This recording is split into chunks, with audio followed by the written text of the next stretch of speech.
I'm good. Yo. Let's not get in trouble this time. Last week was a fucking problem. So I'm just trying to talk over the music so they don't, I guess, block me again. We got beef with Dr. Dre.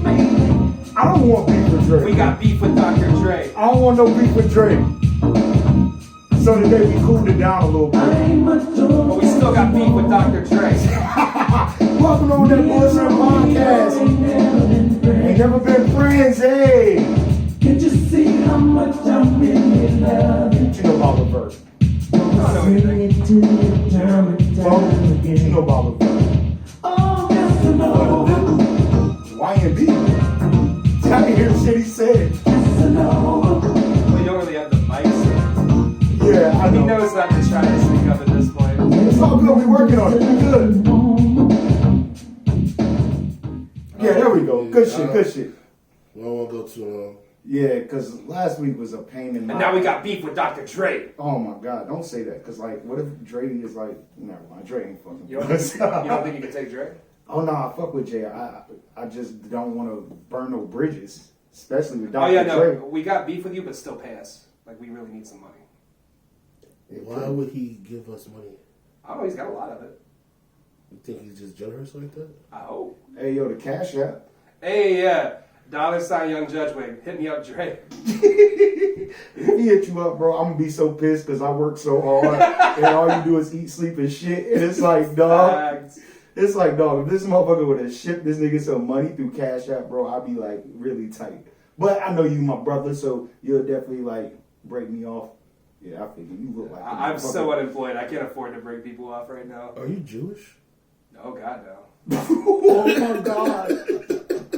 Welcome on that bullshit podcast where anything can be and or will be bullshit in our book. That's sports, entertainment, movies, albums, artists, and race, and gays, and... God, whoa. Yeah, what else do you...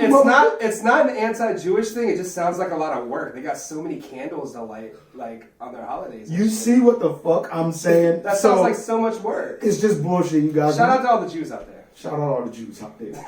Hey, yo, my man Ben, what up, dog? What, man, what Cube say, man? He ain't against the Jews, just Jerry Heller. Facts. Yo, fuck Jerry Heller. I mean, Funky dog head bitch. I think Cube has spoken enough about that for a lifetime, so. What's shaking, fellas? What's shaking, man? How's everybody been, man? Do y'all hate this question? Like me just asking y'all? Yeah, because I don't do anything anymore. I just sleep a lot and then don't sleep a lot. Like, I don't have anything going on in life. Like, it's not entertaining to ask me about, like, what I've been doing, because it's like, I don't know, I've been playing Final Fantasy and, like... New shit? So should we just, like, rephrase the question for you? How well did you sleep this week? Not very. No, I'm so sleep deprived right now. Do you sleep on your back or your stomach? Side. Okay, I sleep on my side too. My fucking back be killing me. And I think it's due to sleep. I heard somebody tell me, like, sleeping on your back gives you back pain. But I don't sleep. I already have them, so it's too late. The back surgery. I fear for people that sleep on their back. I feel like, yo, like, it just doesn't seem comfortable. It seems like how, like, an alien pretending to be human would sleep. Like, if I walked in on somebody sleeping on their back, nigga, I'm calling the police. Yeah, it doesn't. Not even the police, the ambulance, bro. like the fucking firefighters, I know they on first response, so it's like, yo, this nigga dead, yo. This nigga not sleeping right. He's right. That shit's scary. Poe sleeps on his back. You sleep on your back, don't you? I mostly sleep on my stomach. Okay. Come on. Or my side. See, I don't like that because I can't see the room. Like, what if somebody tries to kill me while I'm sleeping? I have to, like, do a whole... Well, at least you wouldn't be... Lock the door. Why are you locking your own door in your own house? Why is somebody sneaking? No, I absolutely do that, though. I lock my door all the time. Yeah. I'm home alone and lock my door. Yeah, facts. You've got to. Well, I lock the house door. And I lock my room door, too.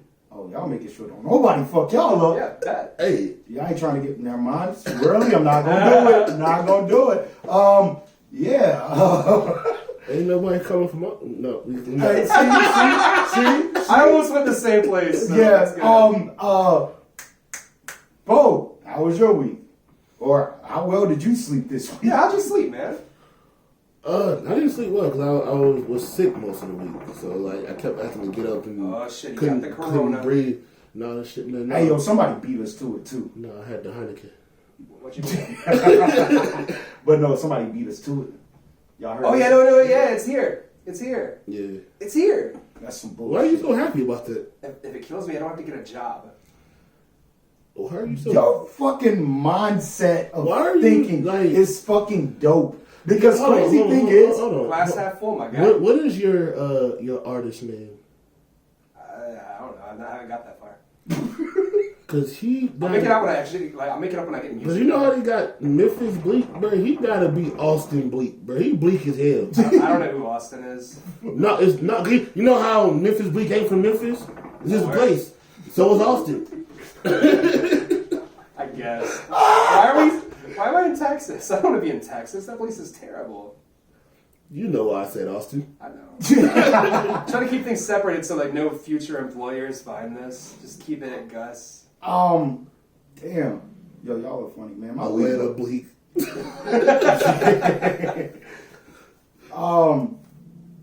My week was cool, man. I had the birthday thing go down. I forgot about that. Yeah, I know you did. Happy Everybody birthday. hit me up except for this motherfucker right here. But it's okay because when it was his birthday, I didn't know. You see him twice a week, bro. To be fair, I opened the messages to do it and then realized that the post I saw that it was his birthday was from like 23 hours before, and I was like, oh, it's too late. I missed. No, that's when you just hit him with the happy belated. Yeah. I'm It's not- all good. I'm not that fake. I'm just gonna be like, I feel it. I was like, man, fuck it. I forgot about his birthday. Motherfucker, that nigga was here like, yeah. My tomorrow's birthday was oh yeah, I was here. Yeah. Yeah. So I ain't gonna lie. I forgot Blair's birthday. yeah, which is the same birthday as mine, and yeah. that doesn't kind of weird you out a little bit. It doesn't weird me out, but I'm at the point now that with the kid on the way, which I'm day by day getting so fucking excited. I'm actually loving this shit. I'm excited.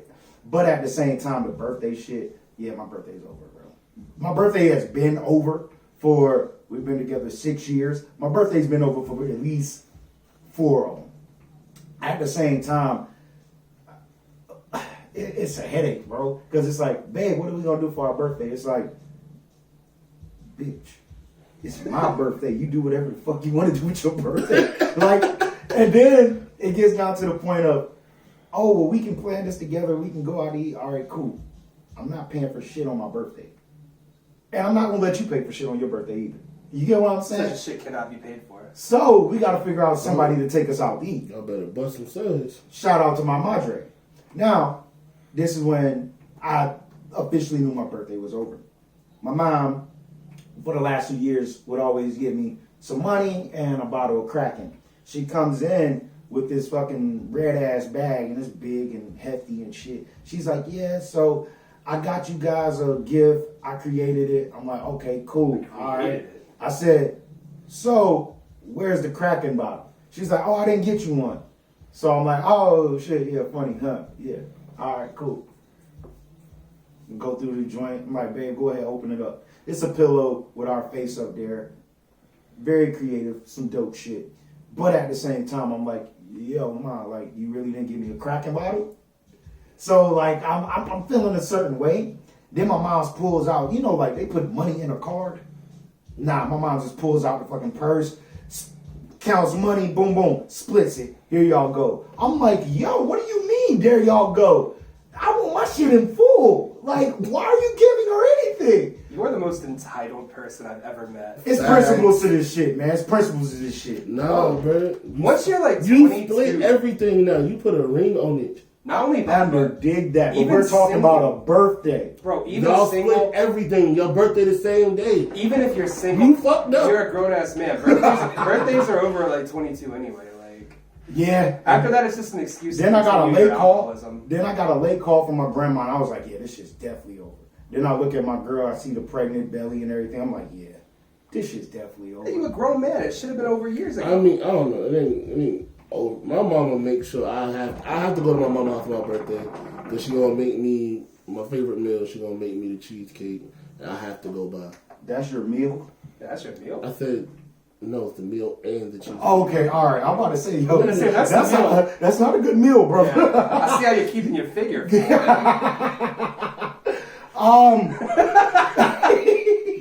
You're gonna get your ass back. No, I know. First of all, my G, you bigger than I am. True. Like, bro, don't forget you put on my jacket and ripped it. I can do that. Absolutely. My legs are so thin. My body is a nightmare. Bro, you are top heavy, bro. This nigga in the upside down triangle like a motherfucker. My body makes no fucking sense. That's great. Bro, his whole upper body is way bigger than mine, and he like 2 pants sizes smaller than me. What Really? the fuck? I don't get it. Damn, guts. Yeah. Where do we want to start, fellas? Where do we want to start? There's a lot of shit going on. Boring week, don't care. Boring week, don't care. I give you that too. It's a lot of shit that I don't care to talk about. Let's warm it up. Let's get into the Mega Stallion situation. I thought he was about to say the Megatron situation because I'm still stuck in the other room. And I got confused. Okay. Shout out to Megatron Griffin. Shout out to Megatron. Shout out to Megatron the Stallion. Hey yo, that shit was funny, bro. That nigga's hey yo. I was talking about the fucking Family Guy, Guy yes, shit. bro. Hey, this motherfucker like, yeah, I don't watch Family Guy like that. Bro, really look. And then Bro, bug eyed with the weird shit, yo, bro. yo, this is gonna be a crazy episode. We are gonna be everywhere. Probably. Mega Stallion. We're not staying on track this week. I'm letting people know. Nope. I'm It's a lot. gonna try to keep everybody to like. That was me last week.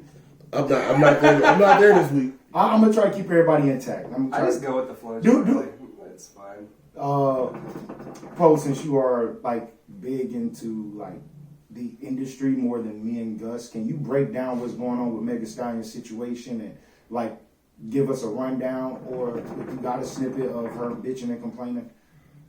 Damn. I'm sorry. Can I say something? Like, I can try to find it. yeah, bitching and complaining is only for people that are on the outside, because we don't give a fuck.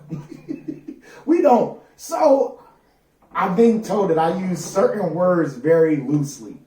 Are we already getting to this? No, we not. We not. No, we're I'm not. already But tired. Not yet. But I've been told that I use words very loosely. Yeah. Considering the word trash, I use it loosely. Damn, I fucked up. What was the last word I just used? Trash. Oh no, bitching and complaining. You forgot trash already. No. I'm with it. I'm here. Bitching and complaining, trash, and cheat code. Which we're gonna get into cheat code because people are not understanding my terms No, and we my understand. We blueprint. understand. We understand. My It's just some terms, bullshit. my terms and my blueprint All right, of let's get cheat the codes. let's get the bitching out of the way first because All right. I want to see where this is going. The bitching and complaining? Yeah. I mean, she's bitching and Did you complaining. send it to me? No, I didn't. I could have sworn you sent it to me. I may have. I just can't find it. Man, there's been a lot of shit being sent this week. Yeah, I mean, you sent a yeah, whole I lot of didn't shit. really even look into it because I'm just like, oh, another artist isn't Yo. happy with their label, whatever. Yeah, and it's becoming a common thing. Well, because labels are commonly trash. Like, All right, you know what? Fuck all that. We can give it a quick little rundown, I guess. all right, you can do that. Basically, what happened was, all right, Memphis Stallion has a deal with a production company.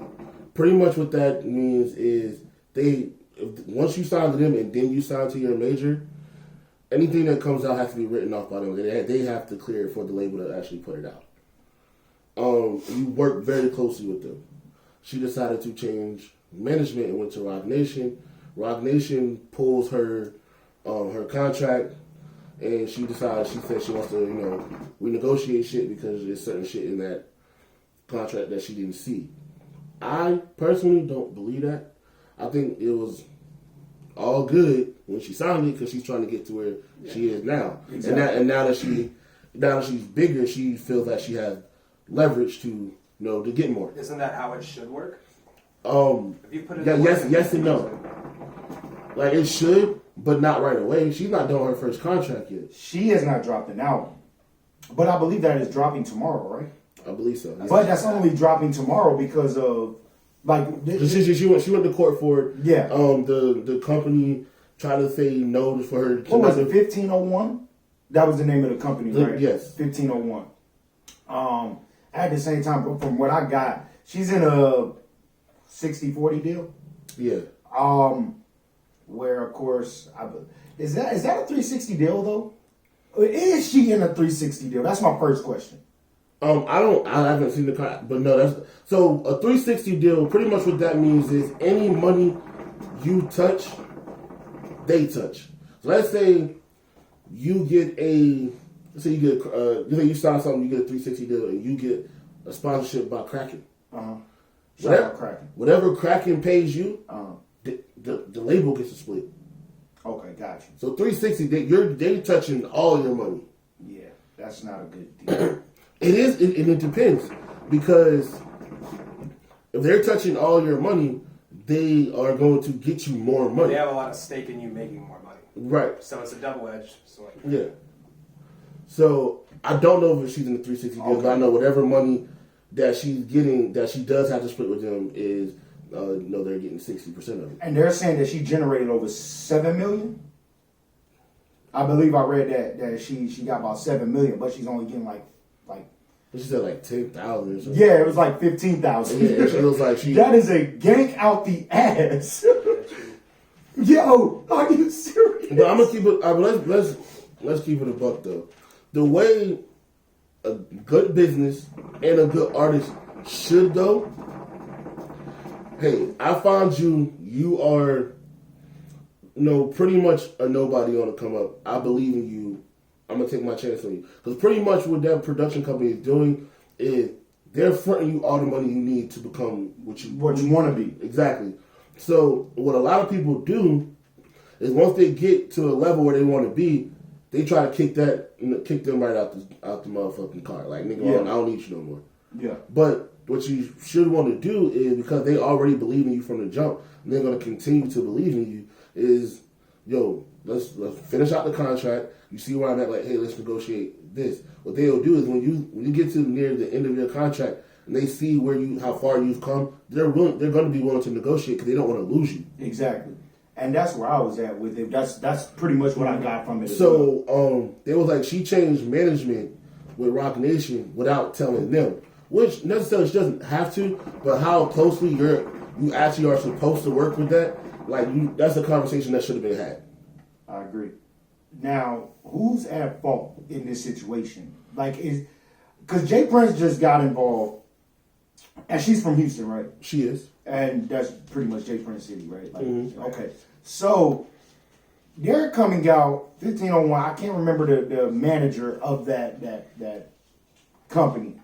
I can't remember his name. But at the same time, he's like, she's lying. She's not telling y'all everything. I'll keep it a buck. No shot to Megan, because I still want to fuck. But I do think she lying.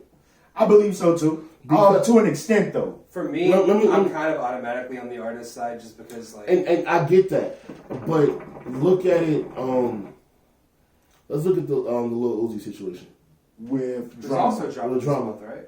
Huh? He's dropping this month. I think he's dropping next week. Right. Yeah. So his whole thing, the way he made it seem, he's making it seem, is not at all what it actually is if you pay attention. Because he's pretty much saying like, oh, they won't let me drop any music. No, that's not true, because if you notice, every once in a blue, he drops a song whenever the fuck he wants to. So what is the actual thing going on that makes it bad? He's trying to kick them out the whip. Same thing I just said. I got you. He signed to it's called Generation Now. He signed to them, and then through them they got him to Atlantic.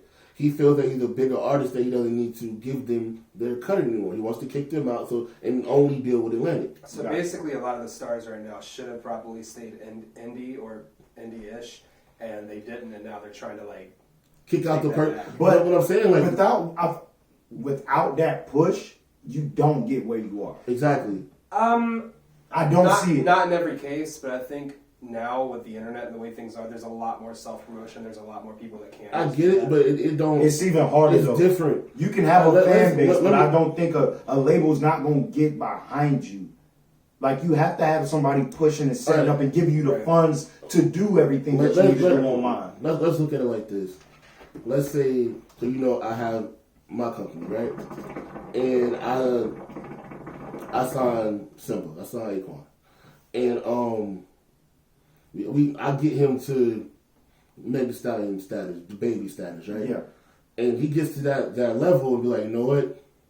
Yo, Poe, I don't need you no more, bro. Like, let me get my contract. And see, I get where That's you're the coming point from. of a contract is that he can't do that. Exactly. And that's what the Mag and Uzi shit is. Like, the contract was perfectly fine when they gave it to you. Exactly. And I feel like that was a good, I mean, that right there with you not having a push and then they giving you that push, or at least the funds, not necessarily. No, let's keep it a buck. A 60-40 is actually 60-40 is very good for a rookie contract. Rookie contracts are always shit. Period. That's why I was lost on that. So should our criticism be? I know, not just in this case. No, but as a whole, shouldn't our criticism be that the contracts generally are shit? Then, like, But I feel they should have that. They should be negotiated within however. No, I think personally, as a new artist, I don't care if you have money or not. Figure out some type of way to have a lawyer on retainer. And your lawyer cannot be with the company that is literally trying to get you Make in money. the And bill. make sure because that lawyer is getting paid by the people that try to make Exactly, money. and they're not telling you shit. And That's make in the sure you small have print. an entertainment lawyer. Right. I've shout out to Coco Filipina. She done put me up on some game with certain shit. But even when she had a lawyer for other legal shit, and so when she went to have like some deals, and she brought that lawyer. Luckily, she went to like a good company where they kind of laughed at it, but was like, "You ain't ready." Yeah, And pretty much let her leave the room. They're like, you brought the wrong kind of order, you ain't ready. So where that company, they could have just took advantage because that lawyer she brought wouldn't have known shit. shit about. Yeah, I It's got like you. taking a plumber to fix your car. Yeah. Exactly. Damn. I mean, it's like we are here for the artists. I will say that we are both here for the artists. Bro, let's keep it a buck though. Coming out on social media saying what you're saying, that is burning bridges. To me, that is you trying to gain leverage over the company. I feel it's okay to do that, but there's certain ways to do that, and the way she moving is not the right way. I feel like she did it better than Uzi. I mean, I give her that, Uzi- but at the same time, Uzi's just dramatic as hell. Like, He is. with that this, man has retired 4 times since this started. Like, Bro, he changed his rap name this week. Bro, come on. what's his new rap name? Baby Pluto. Oh no. worse than the fucking. Yeah, that's worse than what he had already. What are you downgrading? But nah, my thing is I like like Lil Uzi Vert. That's a good name. It's clever. it grew on us. Yeah. No, it it's was a grower, stupid as hell, not a right? shower. No, I like it because of how he used it for the cover, like the titles of his projects. Yeah, the weird like metallic. No, every time he does anytime you see anything that says love, he spelled LUV because that's the initials of his name, and that's why he did it that way. I like the he put a little bit of thought. I really hope his new album's good. I think it is. Did you? Okay, cool, great transition. But he got the Travis Scott sample. He got the Did you see the short film? little trailer. He dropped. Yeah. No, but I heard the single he dropped. The trailer looks fucking crazy. Yeah, I don't know how much they put into that shit, but that shit looks fucking phenomenal. I will say when it comes That right there drew my attention to listen to this right. album. I think out of most people that drop trailers for their project, Uzi, I'll put this one up there with the Astro World trailer. Like it's hard like that. Really? Yeah. It was a good trailer. Like it won't. I just hope he sounds more focused because that was my problem with his last album was there was no focus. It was all over the place. I think that particular project was just him. Trying to get it out there. Yeah. He hadn't dropped in a while. People were looking for the Leverage Rage 2. Which is a shame because his mixtape stuff was really solid. Especially the The Leverage Rage, the first one is the way first better one's than the crazy. second. And Way then better. I also really enjoyed the what's it called? The Lil Uzi versus the World or whatever. Yeah, I fuck with that I shit. really like that tape. Yeah. I like his Yeah, I don't tapes. know much about dude. I just I know enjoy that. his tapes. Like, Yo, it was crazy. What got me onto Uzi was Sway in the morning. Because I feel like Sway don't you had just... sent me that. Sway just don't be fucking with people. Yeah. So when he's bigging somebody up, and I'm like... And I've heard bruh's name around, because I was hanging in the studio with a lot of younger cats. And I'm hearing... all right, well, I'm listening to it at some point. And then, you know, I get the extra push and I find out, bro, from Philly. So I'm like, all right, let me go see. Now you definitely right. All right, let me go see what he's doing. And I fuck with it. I heard his music around and it wasn't for me, and then I heard him on his freshman thing and I was like, oh, this definitely isn't for me. This is terrible. Oh yeah, I knew him before that. That and shit then was somebody trash. after that was like, no, listen to his tape. But see that right there, I kind of enjoyed it for what it was because he actually freestyled. Yeah, I think that whole year just. I think everybody on that one, with the exception of the real spitters, freestyle. Like I think Denzel Curry wrote his shit. I think GHerbo wrote his shit. I think Dave Visa wrote his shit. You could tell Lil Dicky wrote Anderson his .Paak shit. was That- very much freestyle. Bruh, if that was my introduction to Anderson .Paak, I would not like that motherfucker. No. That shit was terrible. But he's not really a rapper. In He's my not. eyes, so I don't really see why. Yeah, I look at Anderson .Paak as a producer. I look at him as a singer more so. singer. Yeah, mostly. okay, but I get that too because he's he plays. I know he's He's all over the place. Man, that motherfucker multi-talented. And with that being said, much so, yeah. with that being said, his last album was good too. 2016 freshman list is like, you look back on it, it's some heavy hitters now. 2000 what? 16. It's The one an that we're talking about? entertaining year. Yeah. I think it's an entertaining year, but I don't think it's particularly good. No, I'm saying, no, looking back on it now, And it's like they Like- coming out this year. I'm It's like, crazy. listen to... Yeah, they had staying power. Yeah, I'm saying, listen to what we just said. We just said Dickie, Dave East, GHerbo, Uzi. Designer. Designer was on there. Well, also, they had 21 Savage, Lil Yachty, Kodak Black. That is a mean ass list. It's That's a mean solid list. year. I think when I say it's Anderson bad, .Paak. I just mean like I don't really think they're the people I think of as like, oh, let's hear the cipher with Kodak. Oh, no. Oh yeah, the Cypher. Yeah, That's Cypher the part was I'm not giving you that. No, Those the are the Cypher parts is I get trash. excited for those. No. Yes. I know. After 2016, the ciphers became like not it. There are artists on that list I'm a fan of. I love 21 Savage. I like Lil Uzi Vert when he's good, but he hasn't been in a while. I won't even I say love Denzel Curry. Denzel's one of my favorite artists, but Well, Kim. Did you? Well, I know you guys did, but you mentioned GHerbo. GHerbo album dropped last week. I gave it a listen, probably three listens. I got about halfway through it and didn't. Yeah, I got about halfway through it. I like everything It's that a I review heard. of the first half of the album. See, for me, the only reason I stopped was because I wasn't mentally in the vibe. Because Yeah. like, Yeah, it's a very I don't want to say sad, but it's very like reminiscent of just like not being in a good place.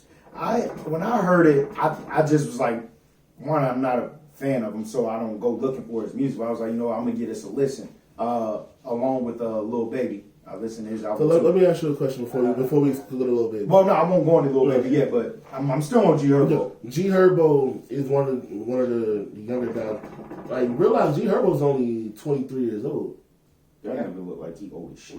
But you listen to the fucking album, they done been through some shit. Yeah, and that's what I did like about it. Because like I said, my first listen, I was like, bro, I can't get into this. But Because the nigga was off beat, bro. but here's the thing. Is that the style in Chicago? No, that's always been him. Just off beat. Since he's come out. Yeah. And I was like, that's what we were texting about. I was like, I've learned to accept it from him because that's just how he raps. Okay, and But it's My- still, just because that's a style doesn't mean it can't kind of grate on you. No, I don't think he's doing it as a style. I think that's just how he fucking raps. Well, how he raps, it still gets kind of grating at times. I find that like, and that's I don't what think he and does his it on voice, purpose. And his voice, I feel his voice gets kind of, I can see that. yeah, it kind of gets. And that was another thing. His future. Go ahead. My question was, outside of Chief Keef, like, I want to say GHerbo and Lil Durk are probably the only two people that really made careers from that drill movement out of Chicago. Would y'all agree to that? Yeah, drill never really blew up the way like trap did or something. Like it kind of stayed in Chicago. I mean, it's making a resurgence now, but But it's out in New York. Yeah. Yeah. I would say yeah. Because You think I that- ain't gonna lie, a lot of motherfuckers from like Chicago, those are the fucking aliens, bro. Because Lupe, is he from Chicago? Lupe, Chance, Kanye. But to be fair, Common, those are fucking. It's like aliens live over there. I'm not dissing them, but I'm just saying they different. They mindset, they geared differently. Do you think a big part of drill not really taking off is because like a different Chicago sound took off around that time? And that's what I think it is. You had the Chances, the No Names, and stuff like that. And that's what I think it is. That impact because it was different. I think that one. I think yes, but because if you notice something about just music in general. From the beginning of hip hop till now, it's always been like substance and then some bullshit. Yeah, and, he's right. He's right, but it's just the way he's let's keep it a buck. And if you just keep going like down, you realize that everything with substance still holds value. Right. The bullshit didn't. Yeah. And I think with drill, and then you have the Chance, No Name, the Saba, all them, like. And they showed that immediately. You had the substance and the bullshit coming up at the same time. Which one gonna take off? And I do think when they hit, a No Name or a Chance or a Saba have better staying power than a lot of drill songs do. A lot of those you hear them and they're kind of samey at times. Not all of it, but then you got a Chance on like Nothing Sounds Like Acid Rap. Even people in that style. Nothing Sounds Like Telephone by No Name. Mm-hmm. They're a lot more unique than the drill sounds. So I think that's kind of why that took off. And that's why I'll give it to GHerbo and Lil Durk because they changed their sound completely as well. Like they don't even do the drill beats anymore. Yeah, no, they're nothing like drill. Like the one big drill song that was really popular was the Chirac shit. Yeah. That was Lil Herb, who's now GHerbo. Yeah, that, you know what I'm saying? Like that was the shit, and then now like the shit don't sound like that no more. Now like I feel like it's very quickly he matured. Well, this album was actually decent. Like I said, after the first go around, I was like, man, I'm not with this shit. Now I was like, you know what? I'm gonna go back and give it a listen. And it's like the features caught on to me. The features on this album was fucking good. Who was on it? I don't remember. The one he has one song that had what's the sample that Jadakiss used? He has one. Yeah, that was the last track. Jada was supposed to be on it. You said Jada was. Jadakiss was supposed to be on it, but he said he missed the time slot to get this verse on. That was the last track, right? I think it was the last track on the song. I mean, on the album. I think. Yeah, I'm tripping. The last track on the song. Yeah, right. My mind all fucked up, man. I'm out of it today. But also think about he had a couple different samples up there. That's another thing. Like, he kind of. He's smiling extra hard. I wouldn't even.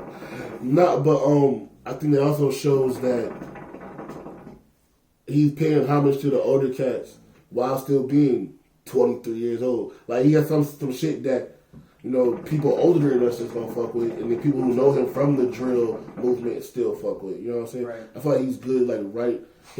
He's another type of middle child. One thing about this album, it was not fucking long. Thank God. Yeah. It was not long. I was so fucking happy for that. I have a comment, but I'm gonna save that for the Lil Baby part of this. Oh, I'm about to get on it. So, how did y'all feel about Lil Baby? This is his first album. Studio album. It's bad. It's not good. Why did so many people tell me to listen to this? It's very bad. How many times did you listen to it? 1.5, and then I. But dude, the reason is what replay value was there. Most of these songs sounded the same. There were like 3 songs that stuck out. Yeah, there was. This album is not a replay value. I'm not going back. No, mix your beats up, dude. Why does everything sound the same? Because he had. But peep this though. He's fairly new to rapping. Yeah, he is. Like everything that happened with him happened fast because he already knew Gucci, Young Thug, P and Coach K from QC. He already knew them. So once he decided to go in with it fully going, it was very fast for him to take off. But the problem with that is, that means he's got connections. He can get good beats. He knows people that know Zaytoven, that know these producers. But what's old buddy named that was all over the album? Who's the producer all over the album? I know Take Keith was on it. Take Keith was on it. Murder was on it. But Take Keith, all his beats sound the same to me. There was one beat on there by Take Keith that I thought was one of the few that sounded different. It was one. Yeah. But he had I think 3 or 4 songs by Take Keith. There was another guy that. But here's the thing though. Even if you watch the episode of the Pull Up that Lil Baby did with Joe Budden. No, thank you. He even said, he was like, yeah, I think I got about 3 or 4 slappers on that thing. It's like 20 songs, right? Yeah. It was long. So he already knew from the jump he had like 4. If you only know you have like 4 and you put out a 20-song album, you need an editor to come in and fix your album. And not only that, you need to make something you're a little more confident about. And my thing with Lil Baby is, I feel like bro low-key can rap. Yeah! He has a rapper's voice. That's what I was going to say. He has a rapper's voice. Not even just the voice. I think he can rap. Yeah, the problem with what you were saying about how he hasn't been a rapper long is the rapping isn't the problem here. It's the shitty fucking, like, boring production. But I'm saying, I think he found what worked for him. Every single he's ever dropped, because literally, he hasn't dropped any albums. He has the mixtape with Gunna, and he has, like, another mixtape. That, and then from there, it's just singles. But if you... So every single thing he's ever dropped worked. So if everything, he's even said this, he said, everything I dropped worked. I'm not going to, why switch it up if everything I dropped worked? Because your singles are the only thing with replay value. Yeah, Whoa sounds good, but that's, like, the only thing. Like, there's, like... That's what I'm saying. He's only, like, he even said the first mixtape, the first mixtape he's ever dropped, what he said he made 15 songs, 14 of those songs is his mixtape.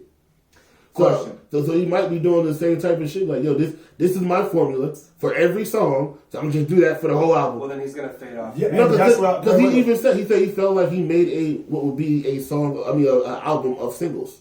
And all right, before I forget my question, I just want to ask, with that being said, for an artist that keeps chasing, is it good or bad when your single is the best thing that you have, and the next thing that you try to do is chase it? Is that bad for an artist, or is that motivation for an artist? Depends on the artist. Right? Yes. If it's, and I'm gonna say this, I know you're gonna hate it. If it's Drake, it's motivation. If it's Nicki, it's bad. That's a great example. It makes sense. It makes sense. Yes. Because there are artists like Drake where, like, say what you will about Drake, it's not for us, but the tracks he puts out, the albums he puts out, are for someone. He always gets plays. Here's my thing. I look at the singles as a trailer. Like a movie trailer. Exactly. You know how you said the trailer for Bad Boys was trash, and he's like, the movie's good. was good, yeah. Like when you go. That's how I looked at Yo Gotti's album. That's how all his albums is to me. But yeah, I feel like you listen to the singles, like, okay, cool. Then you go to the album, like, okay, that's a piece of it, but it ain't the whole thing. Yeah. And then you really get into those B-side tracks. And then and Lil Baby said, he said, there is no B-side. I don't have B-side music. Yeah, you do. Most of this album. You got set aside music. You got like 18 B-sides on this album. My biggest issue with Lil Baby is his auto-tune. And I don't want people to think I hate auto-tune. I don't. Lil Baby has a voice that sounds like it has auto-tune on it already. So it's so low and squeaky, right? So you don't need to overdo it with the auto-tune. Turn the auto-tune down. Especially when you're like rapping. Like, let me hear what you're saying. I agree. Yeah. I just think, like, I'm not gonna say he has a bad album. I didn't finish. I think it's so much more important. Like the movie trailer comparison you had, it is much more important to have a good project than a good single to me. Because like if I see a movie trailer and I go see that movie, I don't care how dope the trailer was. If the movie sucks, I'm not coming back to most of it. Like, I may watch a clip on YouTube. That's kind of what this is. Like, yeah, your trailer was good. What was a cool song? Fine. I hear it when I'm out. I'm not coming back to this album. And I'm not going to remember the trailer because the movie was bad. And that's kind of where I am on this album. I'll get that 100%. It's fine. I mean, I gave this a few runs. I think I gave it like 4 runs. And I was what the fuck you be doing? You listen to music how do you do so many times. I gotta understand, and it be man. so much. I'm in the damn sheetrock business. So like me, like I just deliver that shit 9 times out of 10. I just got an earbud and I'm actually listening. I don't have a job and I have less time to listen to music than you do. Hey man, the feds is watching. Nigga just said he sell rock. Hey, bro, I'm in the rock business, bro. Trying to think. I meant to mention this when we were talking about. God damn, my memory is fucked up. Herbo? No. Meg? Yes. Okay. Juicy J. That's where I was at with it. Juicy J. Shut the fuck up. Yo, Juicy J. I don't know what happened, but that shit was cleaned up quick as hell. Which is very weird to me because I didn't have time to see it. I think it was last year or year before he became president of Colombia. So how do you still have this issue? Exactly, and I don't know where the issue lies. That's why I said I don't know where or what happened, but this motherfucker dropped a hard ass song. Did you actually hear the whole song? Nah. I didn't either. But I want to hear that fucking song. Oh my God. Yeah, y'all heard more than I did. I didn't get to it. This motherfucker straight out the gate was like, yo, fuck Columbia Records. I was like, yo, time out, what's going on? I saw the what video. Was the hook? I saw the video like, of him dancing. Fuck you, bitch, fuck, yo. Shit was hard. Yo, Juicy J Everybody is mad a... Let's get trippy, man. Yo, Juicy J is very underrated, man. Is he? He's very underrated. In producing and in rapping. Given that a lot of hip hop right now just sounds like Juicy J, I don't know if I could say it over. Okay, I'm saying he's underrated because he's not getting the fucking props he deserves. Yes, when did we do, when I came here from Philly and I did the 3-6 Mafia thing? How long ago was that? About 2 years? Yeah, exactly. So for the past 2.5 years, most of music, single-wise, has sounded like 3-6 Mafia. Remember when fucking cheat codes. Remember when ASAP Ferg and G-Eazy had the two cheat songs code that sampled the exact same Juicy That J was a song? cheat code. Yes. Actually, the crazy thing was G-Eazy shit didn't sample it. The nigga who produced it just made it sound like it. Yeah, no. That shit sounded exactly the same. He made it sound. He didn't actually sample it. No, the third one was sampled. better. The first one was sampled. G-Eazy, they made it. Yeah. They made it sound like the 3-6 Mafia. And then didn't he end up getting him on the remix? Yeah, he did. Juicy J's on both of those songs. Yeah. Juicy J's on the. I thought they got Nicki for the remix for the. Watch the video. Oh, really? Juicy J's on the video version of Ferg's. No, I don't watch videos. That was just funny. I shoot videos, so I study how videos are shot. That's cool. I don't. I like music. You should do something with your life. Damn. I really should, but I don't, and it's great. It works for me. But yeah, shout out to Juicy J, man. I'm glad he got everything situated.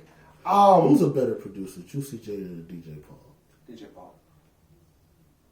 I have to go with Juicy. I'm going with DJ Paul. Juicy, I mean, a lot of Juicy shit sound the same, bro. But that shit hit. DJ Paul, his shit be having a little too much going on. No, his shit hit and they never sound the same, bro. It never sounds the same. The Drake and Jay-Z shit was hard. The Trippie Redd and the Baby shit hard, bro.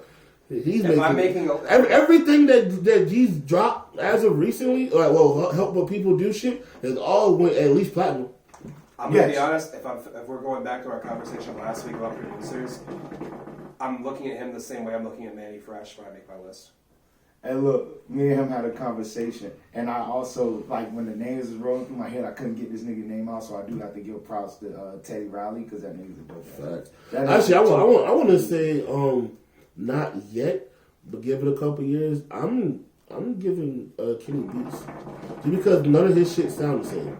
Like, he does full albums with people. He's somebody that locks in and do full projects. So like, his shit with Denzel Curry sounds. I like that whole story. I watched the little interview thing. Like, that was dope. If you really listen to all the projects he locks in with, his shit with Denzel sounds nothing like his shit with Rico Nasty or Key or Vince Staples. They said inside the little short interview with Complex. Yeah. He said that he likes to be like in the studio with the artist. Mm-hmm. Do we feel like that? I always felt like that's how music should be made. That's the best way. If you get in a feature, it should be made in the studio. Yeah. Because honestly, I mean, people get a beat and they can come up with shit, and that's how a lot of shit happens. Exactly. But I feel like when you're there and the beat's being made and you come up with an idea, now they can form the song around the idea that you came up with. I think either way can work, but I think being in the studio together, you have a higher success rate. Yes. I think it's more common for that to work out. Like even though I didn't really like A Boogie's project as much as I wish I would. Hey Boogie, no, but the way he did is probably he let them lay down like the skeleton of the beat. Then he has an idea why they're doing it. Right. He lays that down and then they go back and put the rest on it later. I had a question in my head. It popped in my head earlier. I think it's not too early to do this. I feel it's never too early to do this. But music and albums right now have been pretty good. We've got music from decent people. You know what I'm saying? I'm loving this. I was actually gonna ask y'all. We're at the end of first quarter for real. Who got the project of the year so far? I was about to say, can we get 3 albums of the year right now? Who you got? Oh man, I'm gonna go, and it's not in order, but I'm gonna go M, Royce, and Gotti. This is hard because a lot of what I'm listening to is outside of hip hop right now. So I have a lot of albums I like, but there's only a few hip hop albums that really hit for me.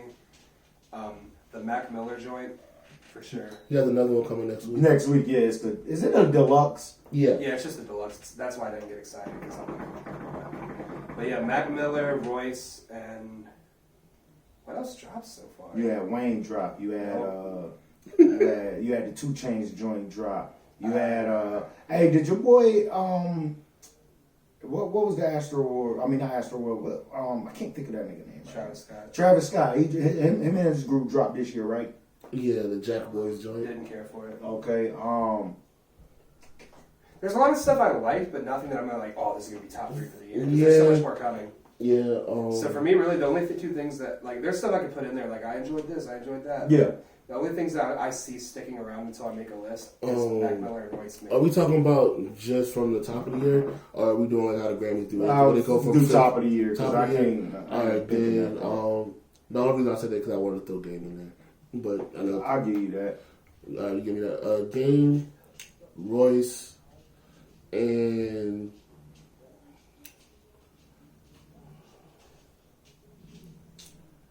this is gonna sound crazy. At my talk, I got the last 2 kind of a toss up. They're nothing alike. Content wise, I really fuck with D Smoke joint. Oh shit, that would definitely be. But then just like the shit that I've really been bumping is Pop Smoke shit. Everybody's been definitely on Pop Smoke. But yo, D Smoke album, that album is good. That concept is great. I love that album too. I would take out Gotti for that M and Royce. I'm sorry, I'm still listening to him. Yeah, it's everything we're naming are albums that, for the most part, I enjoyed, but I just like none of them are stuff I see sticking around because I'm already not going back to them. I got a question. I'm going back. I'm going back to Royce. I have been going to Royce, and I've been playing the fuck out of Pop Smoke, bro. And it's not even because out of all these, I'm going back to the Mac Miller project the most. Oh, speaking of Pop Smoke. 50 Cent has came out and said that he's going to executive produce. He's supposed to be executive producer his album. So was that beforehand? Yes. Okay, that was good. So he was like he vows to finish it. Got you. So same thing with John Bryan and the Mac Miller joint. Yeah. Okay. So he I can't remember who all it was. He had a couple. He reached out to Drake, Chris Brown. Damn it was one more. He reached out to a couple people asking him to help him finish it up. That's dope. Yeah, I think that's gonna be. I think it's gonna be a dope project. That's gonna be dope. I was since we own albums, just want to throw it out there. And we are on Pop Smoke. I was kind of frustrated that we didn't get Jadakiss last week, but the story behind it was because he has a song called. I think you had told me. Yeah, but you said it was a video and a single that was supposed to be coming. No, he did drop the song and then took it off. Yeah, the video. It's the one with a push, right? Yes, the video was also shot already. They just didn't put it out yet. And that's the same reason he didn't let his album out. Mm-hmm. They pushed everything back a week. So it's going to come out tomorrow. So I'm ready. I'm actually ready for Jada. I think that's a respectful way to do it. Yeah. Did you guys listen to the Joel Santana joint? No, actually.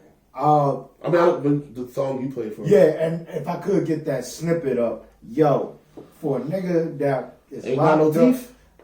I remember on the last Dipset project, you could really hear that too. Like his voice just sounded. Like he ain't got no teeth? Yeah. A lot like that. I ain't gonna lie, man. I enjoyed this project, man. It was like 10 songs. The features up there. I think he had Davies, Jim Jones, Lil Wayne, Jeremiah. Do you guys look out for the Dipset guys like you used to? No. One exception. Believe it or not, man. That nigga Jimmy be coming with some shit lately, dog. I was gonna say, no, Somebody's writing for him. Jim is I don't know who it is, but somebody's writing for Jim. Jim Jones is the only one I still look I at. don't think so. Jimmy ain't even rapping like Jimmy was rapping back then. Like That's what I'm saying. He got better. Yeah, I think he just. I think he really got better. He also has said that he stopped writing. He said he just goes in and try to do. He said he watched the newer guys do That it. would change it. That would explain a stylistic change. Yeah, he said he's been in the studio with the newer guys and he see how they do. He was like, that works for him. But I don't know. Jim is the only one I look out for because Jim's album was slept on too. His last two albums. his last two have been great. Whereas everything Cam's done in the last couple of years is. I'm gonna throw it in the air. Quick question. There's another question that popped in my head this week. Underrated albums. Like, what are you guys in general? Like, give me like 3 underrated albums that you That's fuck a with. big question. Anything Ace Hood has ever put out? I can give you that. That's Ace Hood dope though. He is. Ace Hood has not missed. Ace Hood is probably one of the most slept on rappers, period. And he's dope as fuck. Yeah, he is. For some reason, every time East or West Coast rap comes up, I never hear about the DOC's first album. DOC's album is very slept on, and I don't know why it's so slept on. Because it fits with so much of the stuff that was coming out then, but it's so unique, and I don't understand why. Like, out of everything that, like, you know, America's Most Wanted, you know, The Chronic, like all the albums, I don't see why that's the one that we're just not ever mentioning. DOC album was good. And I think if he wouldn't have had his accident, that it wouldn't be that way. But yeah, that's a very. I think that's literally the reason. I think a lot of people just don't know him as well as they know everybody else. I mean, there are people. But he was writing for a lot of people too. He was. He actually taught Snoop how to write. And there are people from that time that literally died, and we still talk about the stuff they did before that. So why have this man's accident? That's what I'm saying. Like a lot of people will say from our generation, they weren't there for America's Most Wanted. Neither was I. You know what I'm saying? But you got people that went back to it because they know Ice Cube. If DOC had the one album, got into the accident, and people of our age don't know him. But they know Dre, and he produced the whole album. They don't know DOC. Yeah, that's what it is. That like if it says on the album produced by Dr. Yeah, Dre. but at the same time, if they don't know you, they're not looking for you. What he's saying is that our generation, like, of course, we like grew into it, so we went back and listened to the shit that is not in our caliber that people our age would actually listen to. Like, even in the movie, you didn't get much mentions from DOC. Right. Outside of the accident. The accident, yeah. Like I'll say this, and I say this to a lot of artists who fall short on marketing and promotion. You can be dope, but nobody's looking. Like nobody knows you're dope. They don't know to look for you. And I feel like that's the same thing with DOC. They don't know to look for him. They don't know how dope his shit is. Is that? You gotta understand that when his joint dropped, he wasn't there to perform. But is that? He wasn't there. Is that album not being remembered the way it is the fault of other people in that scene not pushing it? Yeah, because you never. You hear Dre talk about the Chronic every time he opens his fucking mouth, but he never mentions that album. Because that's probably his. I mean, because that's number one album. That's his album. But he talks about. He talks about Doggy Style. That's probably number 2 in hip hop. You don't hear him talk about The Firm? Should he? I actually like The Firm. That's what I'm saying. Like, I think these. He produced it. He was part of it. I think a lot of Dre's best stuff is the stuff that we don't really. I ain't gonna lie. That 213 album that they had, Snoop Dogg, Nate Dogg, and Warren G. That 213 album. Oh my god. Oh my god. That album is fucking classic, bro. I feel like The Firm's album is classic. That's good. You got Nori on there. You got like a lot of good people on there. You got Dre and it's mostly Nas. Like bro, Foxy. Like, you got a lot of good on there. And this is what I was just like I said, these thoughts just be popping in my head. Like damn, because I actually went back and listened to Recovery, and I feel like that album doesn't get a lot of recognition. I'm not rolling on that one. My thing is this: the reason why I am rolling on it is because of that was right when Proof had died. And the whole joint, because he had stepped back from music for a while. And I think it was like 4 years he didn't have any music. Yeah. And then when he came back, the BET Awards, I swear to God, that's the best fucking performance of the BET Awards. the Busta Rhymes "Touch It" Bro, that remix, and that nigga came through the stages. That particular performance to me is my favorite hip hop moment. Period. Besides, if we're gonna go moments, I gotta. No, that's my I have a favorite. lot of hip hop moments that I. The biggest hip hop moment to me is the whole Source Awards, the whole that shit was crazy. Oh, with Death Row? That shit was crazy. I don't know, man. I literally go back and watch that shit because it was you motherfuckers ain't got I go back and watch Drake. that bro. It's Busta, Lloyd Banks, DMX, DMX got arrested and they had to do the shit with him on the screen. Exactly. With him coming out the motherfucker. That shit was a fire. But Missy, Mary J, Rod Digger, Pat Poose. That. First of all, how many motherfuckers sit here and think that Mary J. Blige and Rod Digger and Pat Poose on the same song for Yeah, it's pretty loud. That shit was crazy, yo. And there's a longer remix like exactly, remix, right? Yeah, which was still fucking hard. That y'all about to get me right there on that cheat code shit again. So we done on the underrated albums because you got some more? Last year, there's a lot of. Last year, Inspector Deck dropped an album that I heard nobody talk about, and it was so good.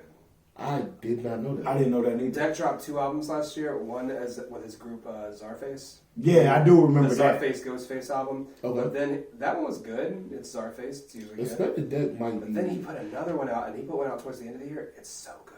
He's probably. I think he might technically the way he put words together be one of the best out of the world, bro. He's top. No, he's way higher up than people rate him. Cause the technicality of how he put words together, bro. He's. I'm stuck that he dropped an album last year. I didn't. Yeah, I didn't know why that the fuck either. you ain't tell me? I wasn't on the podcast yet. This is actually I think you knew us. God damn. Actually, I think this dropped when I was in South Carolina. When I was when Little Brother dropped. Around Man, who else dropped? It was Little Brother that dropped. It was another class. And you didn't tell me, man. Yo, you wildin'. Gangstar album was good too. It was good. That shit was good. But that's just it. We talked about the Little Brother album. We talked about the Gangstar album. But nobody really brought up the Deck album. I didn't know about it. It was good. I mean, he pushed I'm a damn sure punch that shit in the wall. do it. It's really good. How do y'all feel about the Yelawolf situation with Royce? Or did y'all look into it? I heard a little bit here and there. Is it the same shit or is it getting worse? Is it the whole racism shit? So, Kid Vicious is actually Royce's brother.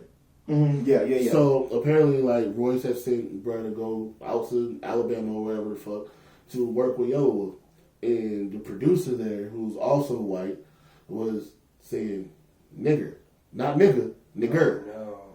And it was so bro went to Yellow, yo, get your mans.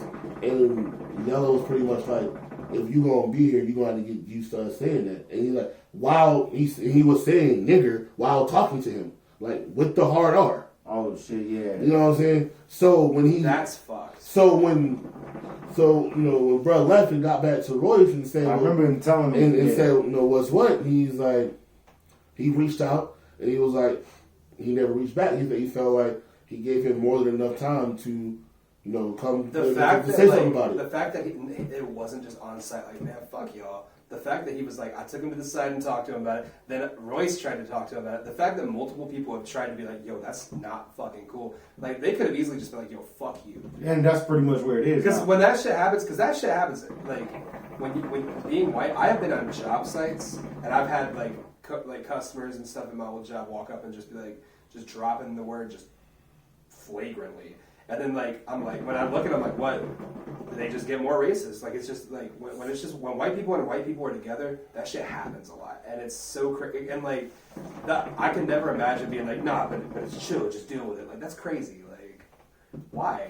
How do you expect to tell how do you tell a black person, hey, you just gotta get used to it, nigger? Yeah, it's Oh yeah, this goes back. And you gotta know when you say that it's coming back to you. This goes back to the conversation we had about the guest and hip hop thing, where it's no, if you put in your work and you are actually helping communities and stuff, you're not a guest. If you act like that, that's when it. That's when you get motherfucking Jazzy Jeff out the house. Big facts.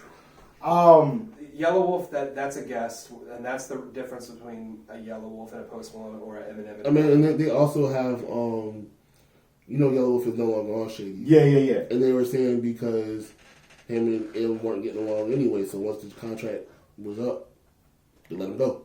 Man, he always seemed like he'd be a dude that's hard to like deal with. I don't know. I get that vibe from him. But my thing is, I don't know his personal relationship with other people, but I'm pretty sure his wife is black. Who? Yelawolf. Why you say that? Nah, I know who he's married to, and I'm pretty sure she's black. You think he's just guessing? Yeah, I thought it was a guess. I mean, I know his wife because she's a singer, and he was singing on his first album. Is she bad? Let me go do my Googles real quick, but I'm pretty sure she's black. I don't know who he's married to. I don't know who he's signed to. All I know is his music. I've never liked it, so this is fine. I've never been a Yelawolf fan. I think his voice is the most annoying voice in hip hop. Catfish Billy. I can't stand his fucking voice. I can't stand his music. I don't like him. I remember when his wife is black. She let that nigga say that shit. Hey, that's her life. Whatever. I mean, she looks like she's probably dicks, but still. I remember when the Shady freestyle dropped way back, when we had Slaughterhouse. Yeah. I remember like showing my friends that, and then when Yelawolf would start, I'd be like, just wait for this part to be over. Like the other guys are good, I promise. Trying to think, man. My mind's going blank. Is that not Yelawolf? I personally. I like early stuff. stuff. And then after his first album, it was a wrap for me. I mean, he had the joint where DJ Paul produced like the mixtape. That shit was alright. I did the same thing when he was on the ASAP Rocky album, the One Train joint, where it's like Kendrick and all these like dope rappers, and it's like, oh, and then there's fucking Yelawolf.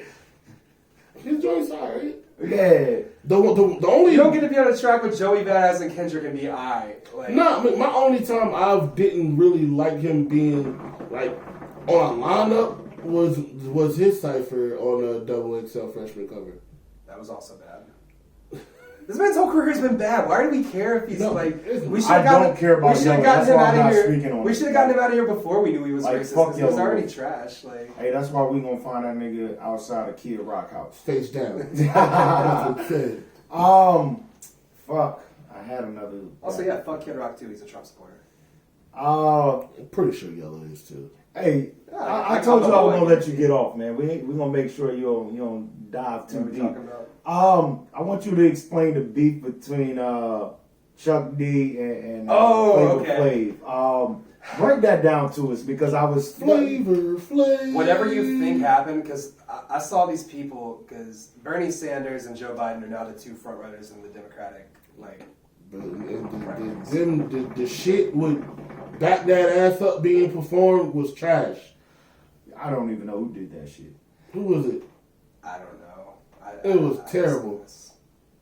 Anyway. Now see, I know what you're talking about. I don't. Juvenile shouldn't have signed up for Hell that shit. no. Either way, it's Bernie Sanders and Joe Biden right now, and Public Enemy are big Bernie Sanders supporters because he's a democratic socialist. He's way more far left, way more like...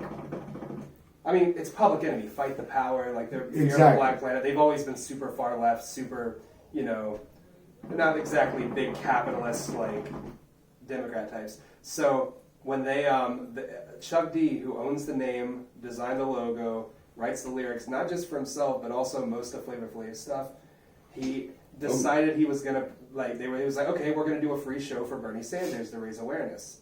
And Flavor Flav decided he had ideological reasons that he couldn't perform at Bernie Sanders rally, even though most of what Public Enemy stands for is the same thing. Yeah. And you want to know what the thing was? I promise it's dumber than what you think. Apparently, and this is the rumor I've heard so far, Flavor Flav didn't like that they were playing a free show where he wouldn't get paid. That's it. That's it. And apparently, Chuck D's been having problems with him since 2017, pulling the star shit. So he's like, "Fuck you. You want to be a star? Go be a star. Be on a TV show. Get out of here." I'm gonna be honest, bro. Do Flavor Flav still got money, bro? He got a whole lot of kids. He does have a whole lot of kids, but the joke that's in my mind is I'm sorry, Flavor Flav is GOAT, bro. He is the king of this fucking reality TV show shit, bro. He is the GOAT. But Chuck D is one of there's no. I don't think there's a greatest list without Chuck D on it. I agree. Chuck D is like, there's so much of the sound now that without guys like Rakim and Chuck D, you don't have. Chuck D is, and honestly, I got into like Fear of a Black Planet, you know, I'm gonna be honest, all that stuff before I got into hip hop. The intricate rhyme schemes would not be a thing without Rakim, bro. Not without Rakim, and I think Chuck D did a lot of that too. Yeah, Chuck. Well, And Rakim made it popular. And church. But listen to the second verse on And church. Yeah, true. But Another underrated. if you listen rapper. to the second verse on Bring the Noise, like rappers were not rapping like that then. They were later, but when Chuck D dropped that, they weren't rapping like that. But you know what artist could rap like that? That nigga Heavy D. That's why I fuck with him. Like for real. No, Heavy D too. In Yo, that era, Heavy D was nasty, bro, and people overlooked that dude, man. There's a small group of rappers from that time that you can look at and say, You gotta understand, at that time, rappers had to rap. If you were around somebody, it's like a group of ballers. If you couldn't ball, bro, you had to stay at the crib, bro. It's like, you can come, but like, just stay on the side. Like, when it came down to rappers rapping, that's why I give so much love to Queen Latifah, MC Light, and Roxanne Shante, like, and Eve. You know what I'm saying? They had to rap with rappers. Right. And I mean, like that era, you got Kane, you got Big Daddy Kane was nasty. Kane's nasty, dude. Like, that's actually a really. I think if you want to talk about underrated, that's an underrated. Yo, era. can he be out here? Like he He does. he be around. Yeah, Big Daddy Kane stay down. His mom stayed down. Yeah, Big Daddy Kane is fire. I think that era of hip hop is underrated because people would just hear I it, they're like, love oh, that it era. sounds so dated, but it's like, listen, like, Bro, this is where it came from. I don't. What's the damn? It was some shit Busta Rhymes put out a couple years ago, and Kane got on the last verse and murdered that shit. I did not hear that shit. I have no idea. It was. You said Busta Rhymes and Daddy Kane? It was a remix that he had dropped and they had like hella people on it. And everybody came rapping on that shit, and Big Daddy Kane had the last verse and he killed that shit. I'm gonna have to check that out. I'm trying to think, is there anything else we need to talk about before we get into this shit? We are all in, man. How did you guys whoa. Oh, I have one thing, but if you got something first, go ahead. I'm about to talk about Kendrick. If you want to go first. I have something else, but.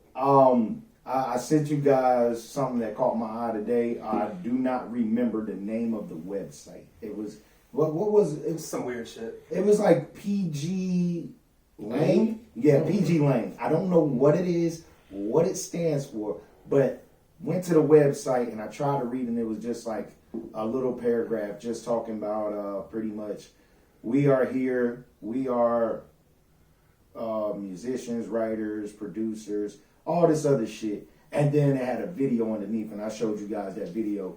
Are you guys ready for Kendrick? Like, I feel this is Kendrick coming. Are we getting ready for Kendrick? Because I know he promotes stuff sometimes for other. Like I remember he's tweeted for other people's albums. Nah, is this him promoting something? I think this is for his album. This is for him. The songs, the shit, the music that was in the background was Kendrick. That don't sound like that whole rock inspired album. It did not, and That doesn't sound like that's a true rumor. Kendrick.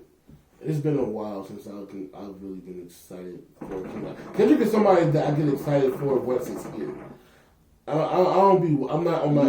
You're not jumping out the window for it. I'm not waiting. I'm not like anticipating it. But once they get here, I'm on it. Do you think a lot of that is because his albums have so much replay value that it's like if you want Kendrick, there's still plenty you can find in his old stuff. Like I listen to Kendrick. That's it. Like I'm gonna say this, and I feel like he's about to look at me real crazy. Each project Kendrick drops has less replay value than the last. To me, I don't agree until Damn. Like from To Pimp a Butterfly to Damn, yes, but To Pimp a Butterfly to me has more replay value than Good Kid, Mad City.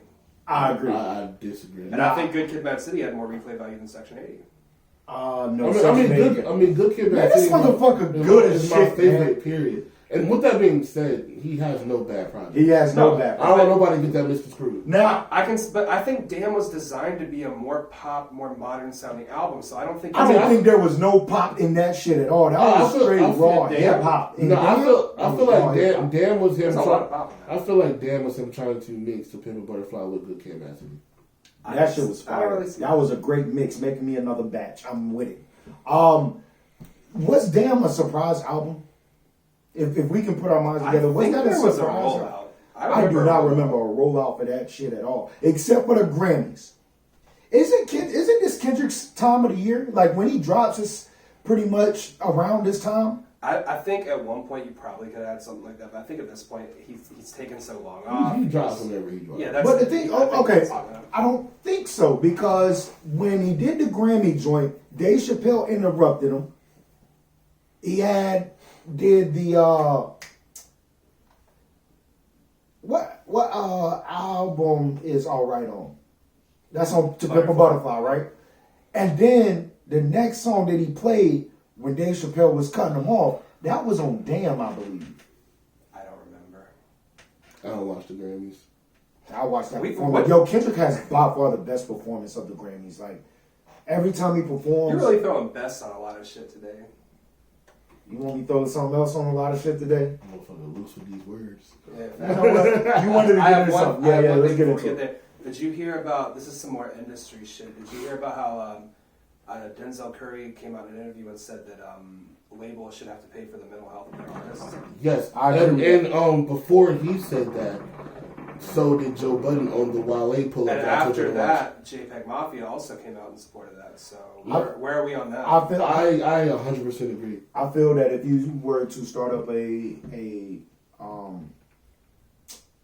what's the proper word for it? A label. If you were to start up a label, you need to have a self-psychiatrist there that these artists need to check in with at least like twice a month. But if they really in like some shit where they doing wild shit, like I feel the shit he's been going through, I feel like if that was my label, all right, bro, you gotta, you know what I'm saying? You gotta get that, the band shit, you know what I'm saying? We shutting the studio down. Yo, you gotta go see the psychiatrist. Yeah, I believe so. I believe so because like there's no training to go from a regular person to niggas in your face all the time. And not even that, but you're a person who not only has everyone in your face all the time, but also you kind of have to invite it because you're putting out personal work.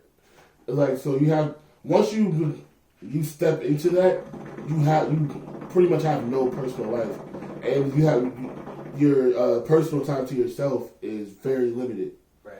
So like, and then when you are having time to yourself, you're usually working on something super personal to show the world. Like, right. That's pretty. So I agree 100%. On top of that, man, I think labels should also start doing just health insurance in general. That's also a fucking job. I mean, if we're going to talk health insurance, that should be a thing that's already covered because it should be, because healthcare should be a human right. But that's more political shit. I'm not going to go to. I'm saying, you know how you have jobs that give you healthcare. Yeah. Mm-hmm. So most of the people in the building of a Def Jam or an Atlantic or whatever, they have healthcare through their job. Does the jobs like rappers? Because I don't know much. I've never been a fan. Well, you got to understand that they travel a lot. They travel a lot. They perform frequently. They get sick and then they already have healthcare plans with their deals. Like I'm saying, I feel like they should. They don't. They don't? Okay, no. That's what I was asking because I don't know enough about it to know. No, the labels don't do healthcare. They don't do insurance. Really? Yeah. That should be like the first thing you look for. Right. That's what I'm saying. Like, but then again, time out. Them niggas getting paid. They got the money to pay for that shit. They do. no, but I'm looking like so are the executives, but they still get health care through the job. Like, if I'm the artist and you're the executive, and I'm making you money, and you're getting free healthcare, and I'm not. Yeah, nah, I dig it. Yeah, facts. I dig it. Also, we need to talk about the Dickie show. Yes. But I think all that gets fixed if you, and like I said, this isn't really a rap conversation, but a political conversation. If you approach healthcare as a human right and you have the government actually do like a single payer plan or something, cool. But in a world where that's most likely not going to happen, labels have to take care of their artists way better than they Exactly. Because that's how you get a juice world. You know, there's also a independent label out of Canada. He actually he does the therapist shit. He puts I think he said $15,000 aside for mental health care, so all his artists can dab into that for therapy. That's what's up, though. Nah, I'm with that 100%. I just feel like we had to touch on that because mental health is kind of an important thing that doesn't get touched on with artists enough. Yeah, with that being said, we could have dived into that on the GHerbo thing. Because the name of the album is PTSD. Yeah. And he was pretty much talking about... Shit, time out. My bad. Just quick thought. Does ADHD join them all? Joyner Lucas? I think that's next week. Okay, Next week. I thought that was an artist for a second. I was like, who's that? Who has ADHD? But not, It's a hard ass name. Did you guys watch the Lil Dicky show? No. I did. Let me finish this real quick. Okay, my bad. I didn't know I cut you off. My Let's talk bad. about the important shit for him. But not, if you listen to back to GHerbo doing drill up until now, mind you, he came out at like 17 years old, and he's talking about niggas dying on his block every day, and then as that matures, like, at younger ages, kind of sound like he's glorifying it, but as he now, he's like, yo, bro, I done been through it sometimes. Like, I just be in the crib and I cry just because like I gotta get that shit out. Literally called PTSD. Yeah, he was like, literally, if you look at the cover of his project, he took out the flag. He took the stars off and replaced it with each homie that had passed away. That's crazy. And he was like, by the time he was, I think he's at 15 or 16, he had almost 30 people he knew that had passed away. And then now he's 23. That's, you know what I'm saying? And people die every day. Big facts, man. So like, get to a point where you know that, but you might need therapy. Like, and then with that already being life, and also with you not having your regular day to day like everybody else because you're an artist, you need somebody to talk to about that shit. Man, you need something. We need to just rob the labels and run this shit ourselves. I mean, Wait, I'm gonna say, watch Everyday Struggle. We need a place to start. With Bro, the one they had Waka Flocka up there. Okay, yeah, I seen snippets of it. He is way more intelligent than most people give him. Yeah, He's been that way. I mean, he has. A lot of these rappers are more But intelligent. if you really listen to the shit he's saying, he feels like you should get a Jay-Z, a Diddy, a Birdman, all these people together and make one label.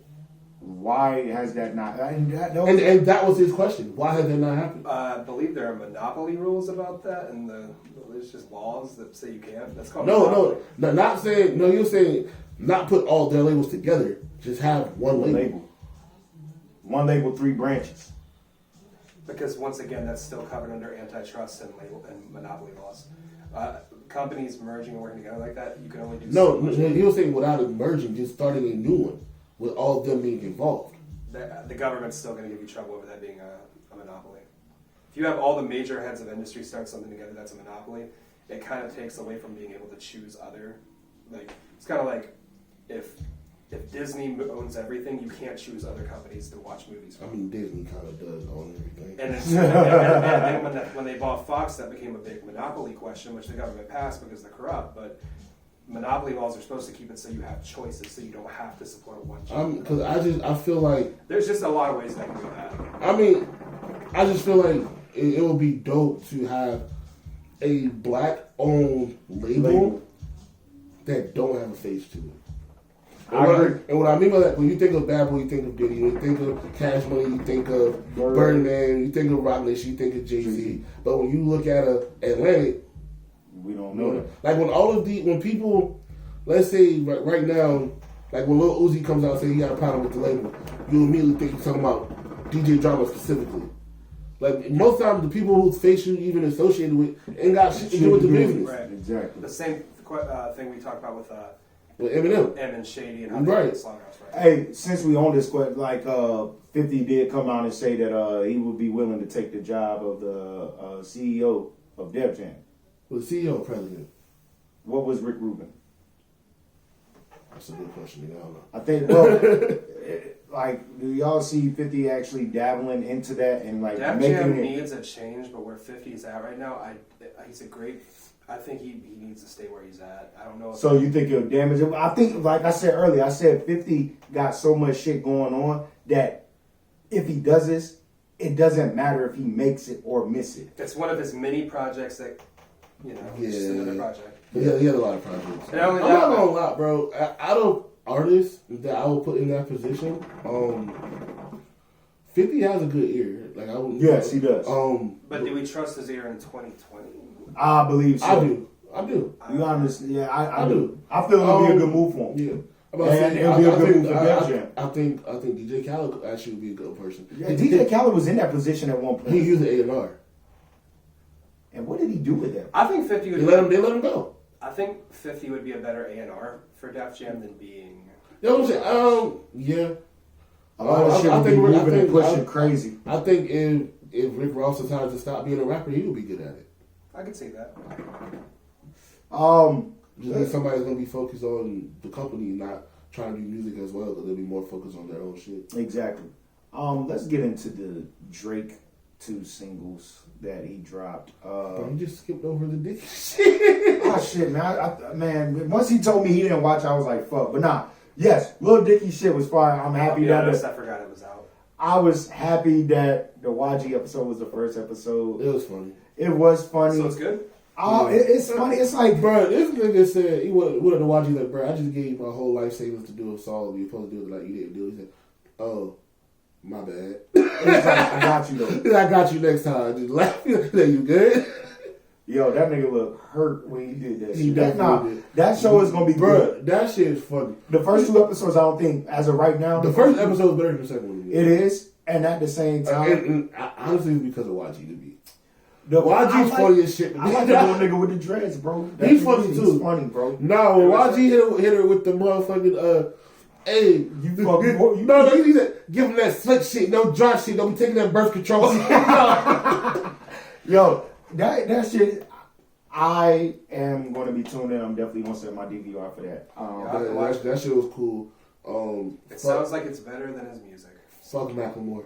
Fuck that. Yo, that shit was fucked up, yo. That shit was fucked up. What happened? What is it? A You reference gotta to the watch show? it. You gotta watch it. I was like, are we just hating on Macklemore? Because I'm always. I mean, yes. I'm always okay with that. Nigga, It's the fine. nigga said, he was like, "Oh, is that new? Where did you get it from?" Thrift store. That shit was funny. He was so hurt to say that shit. Yeah, bro. That motherfucker. Hey, who? I've seen that light skinned dude before. I think it's Taco, bro. He used to be. Yeah. Well, our future. I think it's Taco Yeah, from our okay. future. Where has he been? He DJs for Tyler. Oh, Tour. still? Oh. Yeah. It's good that somebody from Odd Future is still talking to each other. Jasper's still around too. Really? Like the 3 of them are still pretty Well, they were always more like chilling with Tyler than everybody else. You know, they tried to get into rapping. They tried. It was very funny. It didn't work. Now do we get into this bullshit? You can get into whatever you want. I don't care. Like the Drake stuff, it's like I don't really have strong. It's opinions. not. Well, I mean, I just. Go ahead. Yeah, you go ahead. Give your spiel. Yeah, did you have that snippet up? No, we don't need no snippet of that shit. Anyways, Drake dropped 2 fucking singles where pretty much I listened to it. The first track, I was like, all right, he flowing on it, he not saying nothing. And then I just thought to myself, I'm like, yo, this dude is using a fucking cheat code. Then I went and listened to the second joint, and I'm listening, and this song, I was just not for it. I'm like, bro, what the fuck are you talking about? And then he comes in and he drops the Eminem line, and I'm like, bro, it's not even Eminem line. He took the whole hook. yeah, like that's what like. He took the whole hook and put it in a. My thing is this, man. I see why him and Kanye are like frenemies and shit.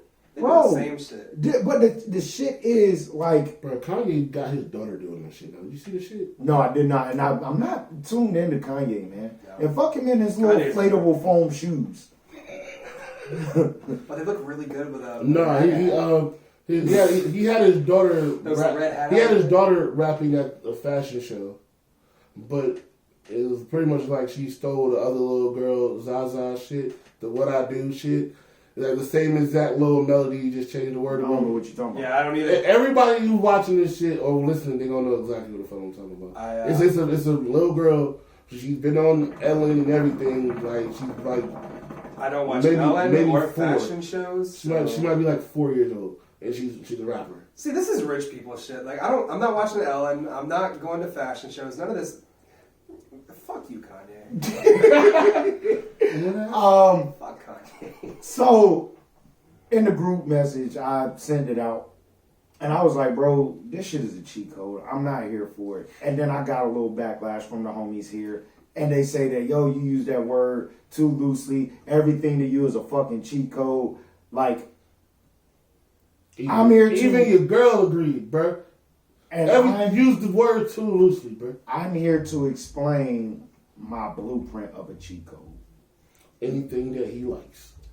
Gus, Not even. I'm going to ask you this. I'm going to ask you, Pro. Y'all both can answer. What is a cheat code?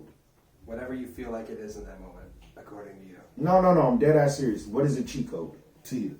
To me, Not necessarily to you, like a cheat code. What is a cheat code? I think there are certain artists and beats that if you use them, yeah, you're going to get more out of that. You're going to get more clout from it.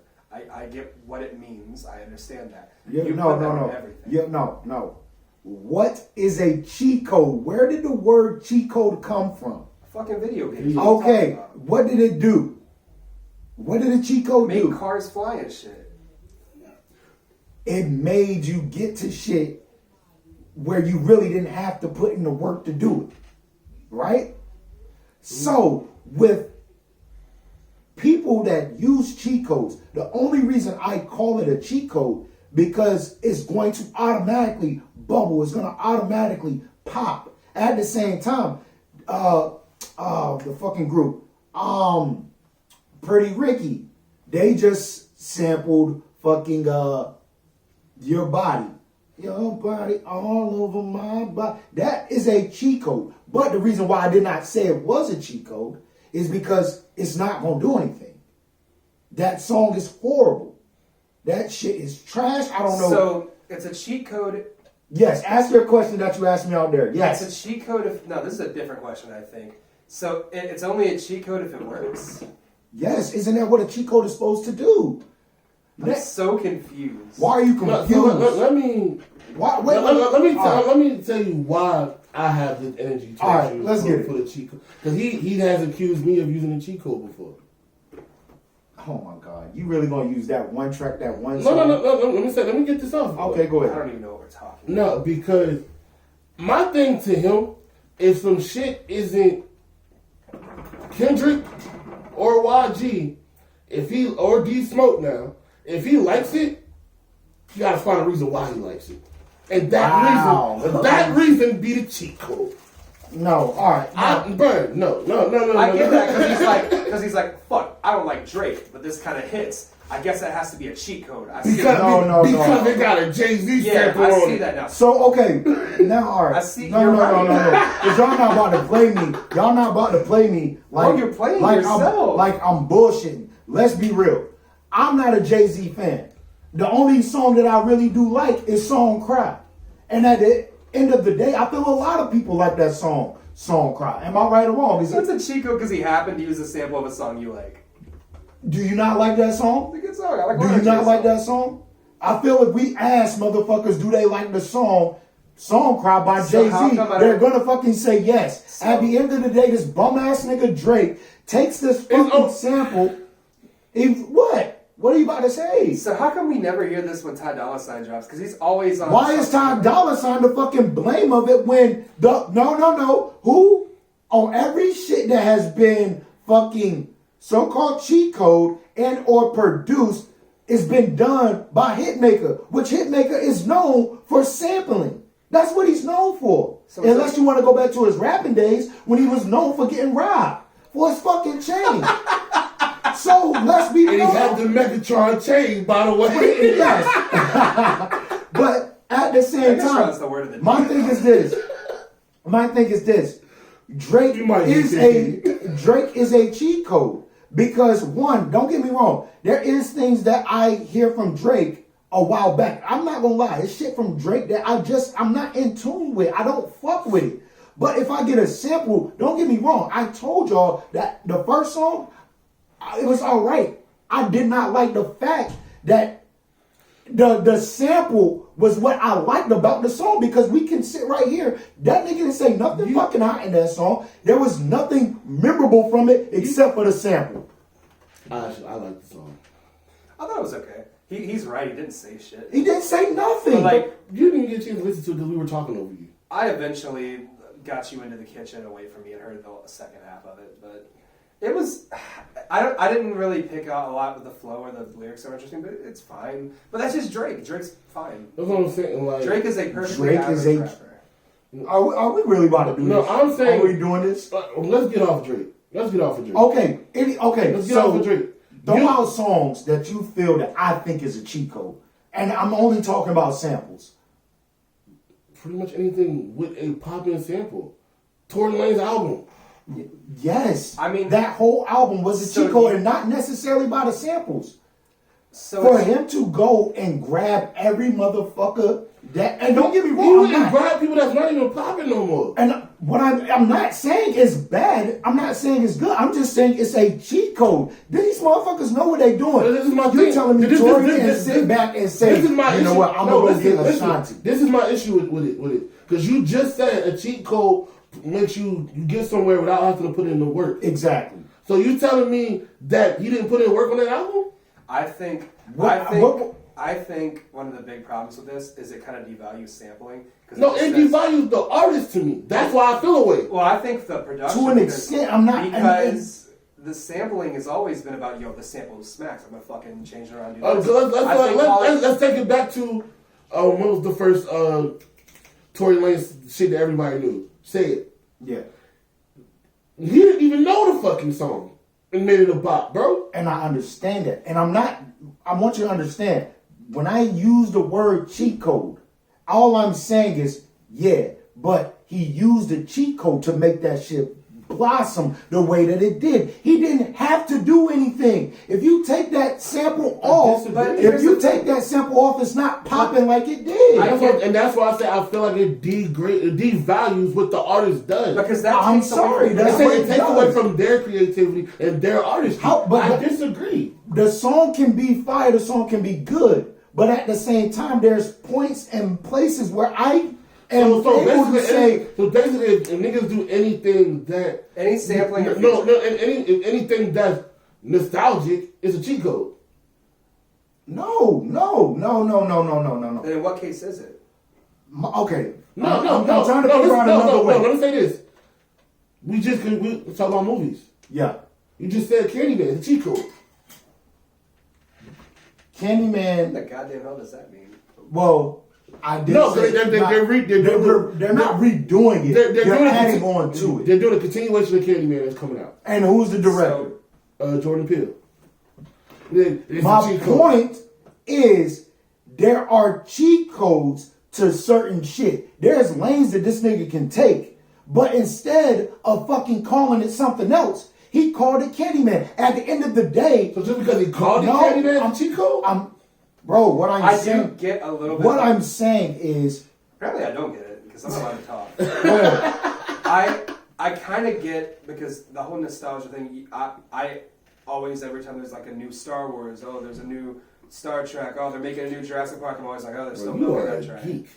No, but what I'm saying is whenever they put out a new movie where it's just like, it's just like the old ones. I get that like the nostalgia thing is easy a lot of the times, but like I think with sampling, that's a hard thing to call a cheat code because with sampling, like finding a good sample and being like, this smacks, I'm gonna do this with it, like it can be done well or bad. It's not really a cheat code because until you get a song that you don't know how that's gonna go. Okay, so let's go to the episode of Rhythm and Flow. They had to do samples, right?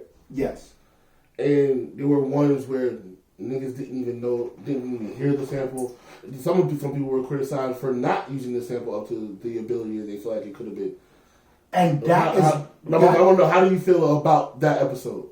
That episode was a great episode only because, and this is what I was about to say while you were speaking, was that's where I feel my disconnect is with something being a cheat code and something being original from an artist. As in, if you take a sample and you turn it into your own shit, and it's like, okay, this nigga made some shit, and it's like, yeah, it's a sample, but it don't sound like the original. For instance, which is a trash song, Beyonce redid I can't. Oh yeah, the extra trash shit. Yes. Now, even though she took that sample, It's trash there. it actually is. But no, she took that sample. She did not make that her own. She fucked it up, and the reason she fucked it up was because she made it her own. No. She fucked it up because she tried to do the same shit. And she tried to put a little bee on it, and the shit didn't. It stung somebody and died on his way out. Leave the bees to Candyman. But I think that's where I'm at with it. It's like, okay, yeah, you got a sample, but you didn't do nothing with it to make me feel like you put any fucking juice on it. You just took the fucking sample and said words over it, and it's like, all right, I'm not here for you. I'm here for the sample. So basically, it's, see, that's my thing. It's when it's only a sample and they didn't do anything lyrically with it or anything. Not necessarily lyrically. Just give me a different spin of it. But see, that's my thing. I feel like a lot of artists do. I feel like Tory Lanez album was a and I will give you that. But that's what I'm saying. I will give you that. That's why I said Tory Lanez was a different. That's what the difference is. Tory Lanez put a spin on everything that he sampled. In that case, I get where you're coming from on the Drake song because he didn't do a lot with it and he didn't. And that's what I'm saying. But Niggas not still, there for Drake. I understand what a cheat code is. I feel like personally, if you a new artist and you get Chris Brown or Drake on the album, it's a motherfucking cheat code. And I agree with that too, but it's really like, okay, Joyner Lucas and Chris Brown, they have like 4 songs, I think they have, out and about. At the same time, the reason why I can't call it a cheat code is because it didn't do what it should have done. But if it did, it would have been a cheat code. It would have been a cheat code because Chris Brown. That's why I don't understand your definition. It would have been, but the only reason it would have been, because that was Joyner's first little singles, they were coming out. Chris Brown, you just said, and I will agree with you. You get Chris Brown, you get Drake. So, mind you, these people are already cheat codes, and you can't take that away from them. Okay, but to support another artist, if I'm there for the artist and you're not giving me nothing, but Chris Brown is your motherfucking go-to. I feel like I'm doing algebra right now. So do you feel like whenever let's say Tyler need a hit and you go to Chris Brown, that's a cheat code? They've been doing that for years. I'm not giving that. No, that's them. They both hold their own weight. They both hold their own weight. I would give you more credit if the rules didn't change for every single example. All right, I'm gonna give you this. So it's a case by case basis for you. Yeah, and that's I will take that. I will take that because my thing is this: if an artist, Biggie, Juicy, that right there is not a cheat code to me. Because he put his own twist on it. You know, you get where I'm coming from? He put his own sauce on it. So, and I'm just using this now. So why, when I did the freestyle, it was a cheat code? That's me and you. No. I'm being honest.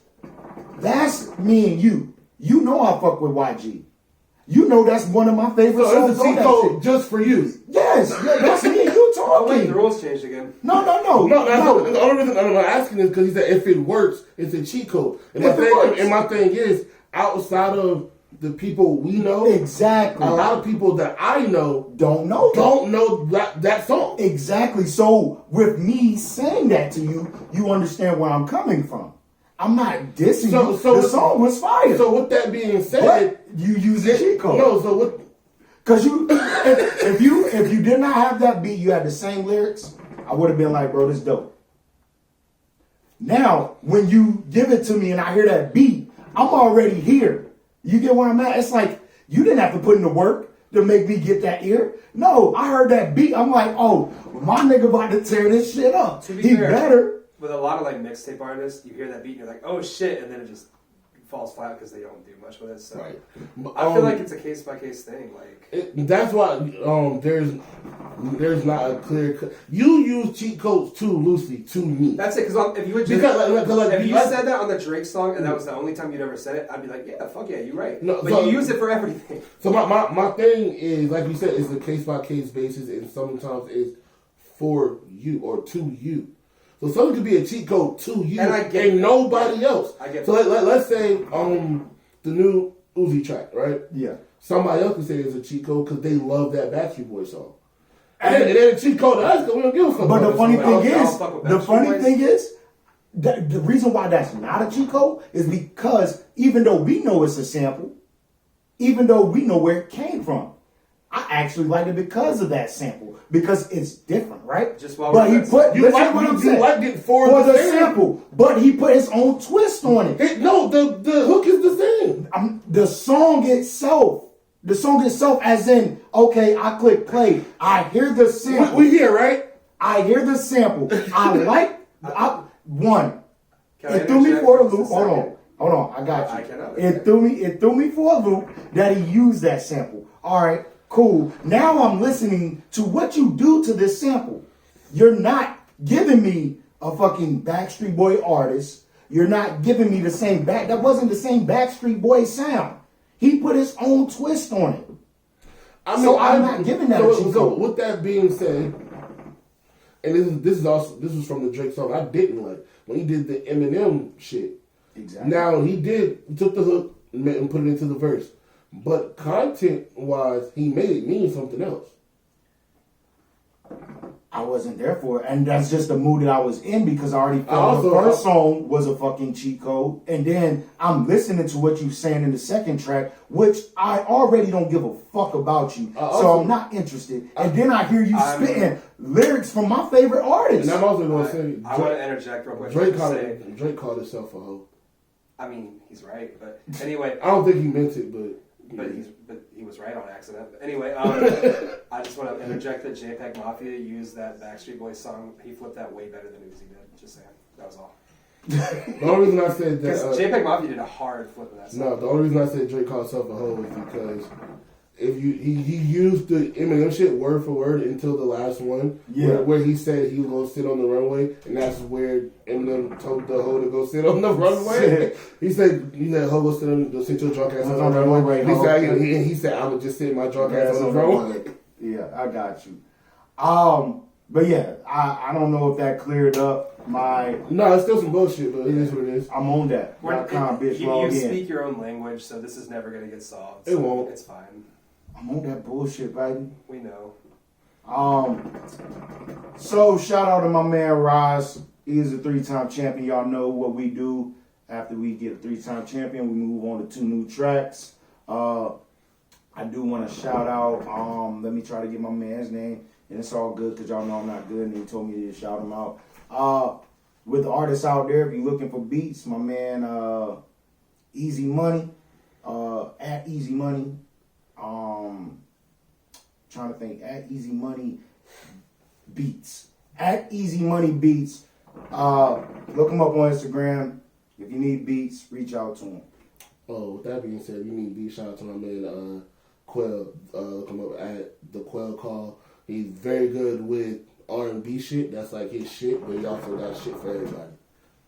And like I said, man, shout out to Roz, 3 times champion, man. Once we get all the shit we need in, we're going to definitely deck this damn wall out. And we're going to have a little section for the champions that we got too. So shout out Roz, Rashid, and also shout out... Yes, JoJo.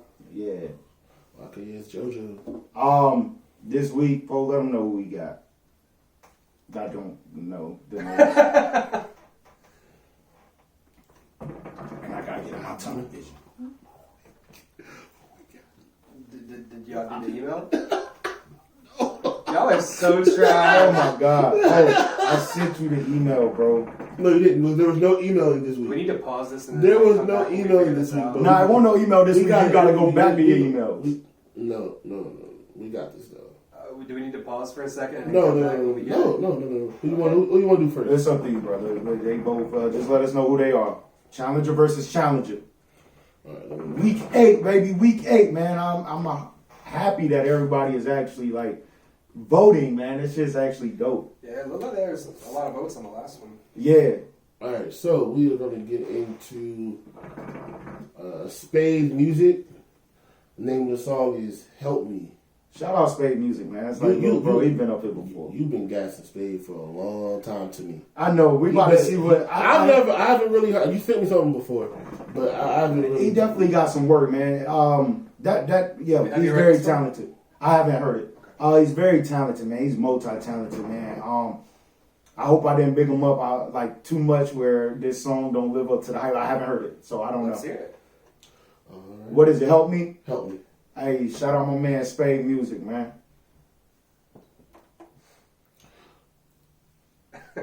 What the hell happened?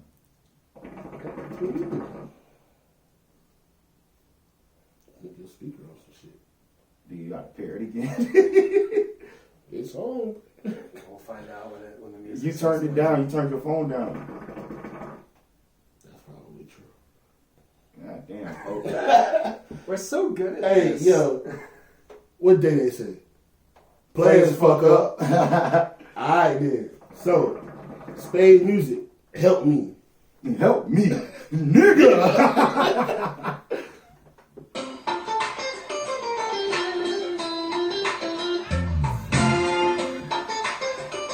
Is this the whole Monday sample? Yeah, I think so. That was drastic.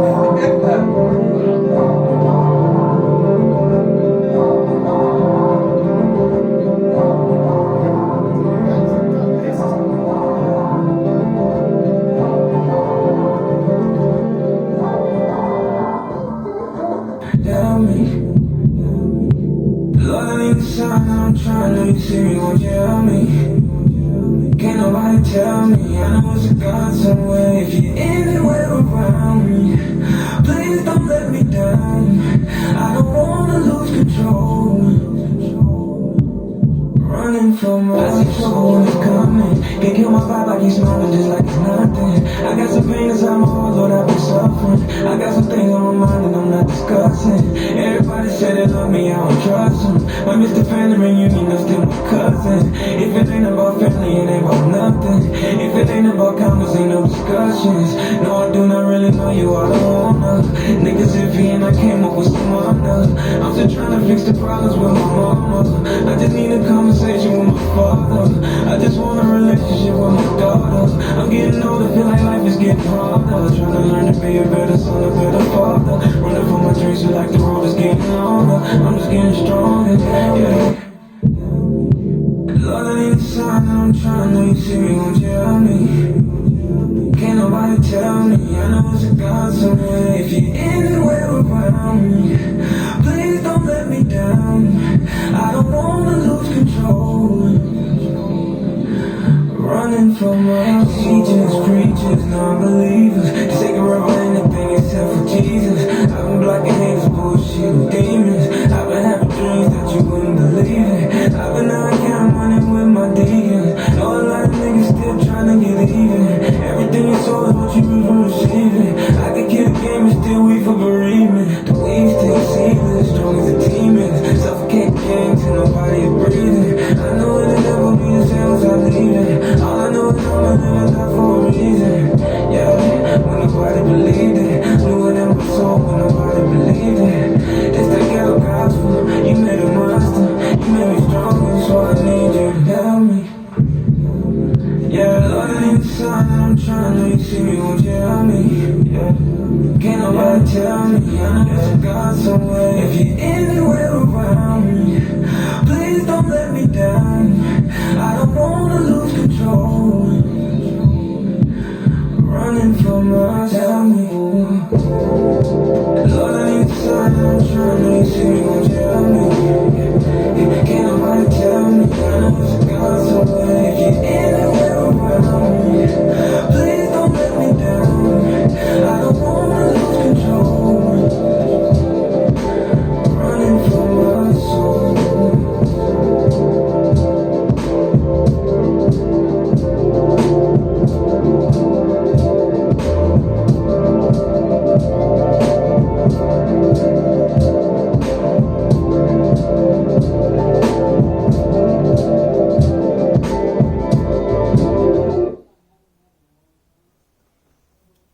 Critiques. Go ahead, Gusto. I feel like I'm Poe right now for what I'm about to say, but I like your voice. Please turn the auto-tune down a little bit. Yes. Oh my God. Other than that, I like the song a lot. I just really wish you had the vocal effects were a little less heavy. I think you got a good voice and you don't really need it that much. And that's about my only real complaint. I like the song. Maybe, yeah, I was gonna say maybe shorten it a little bit, but I don't know. I think I'm fine with where it's at.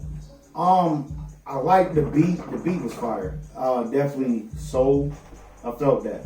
I like the concept. I like the work. I like the.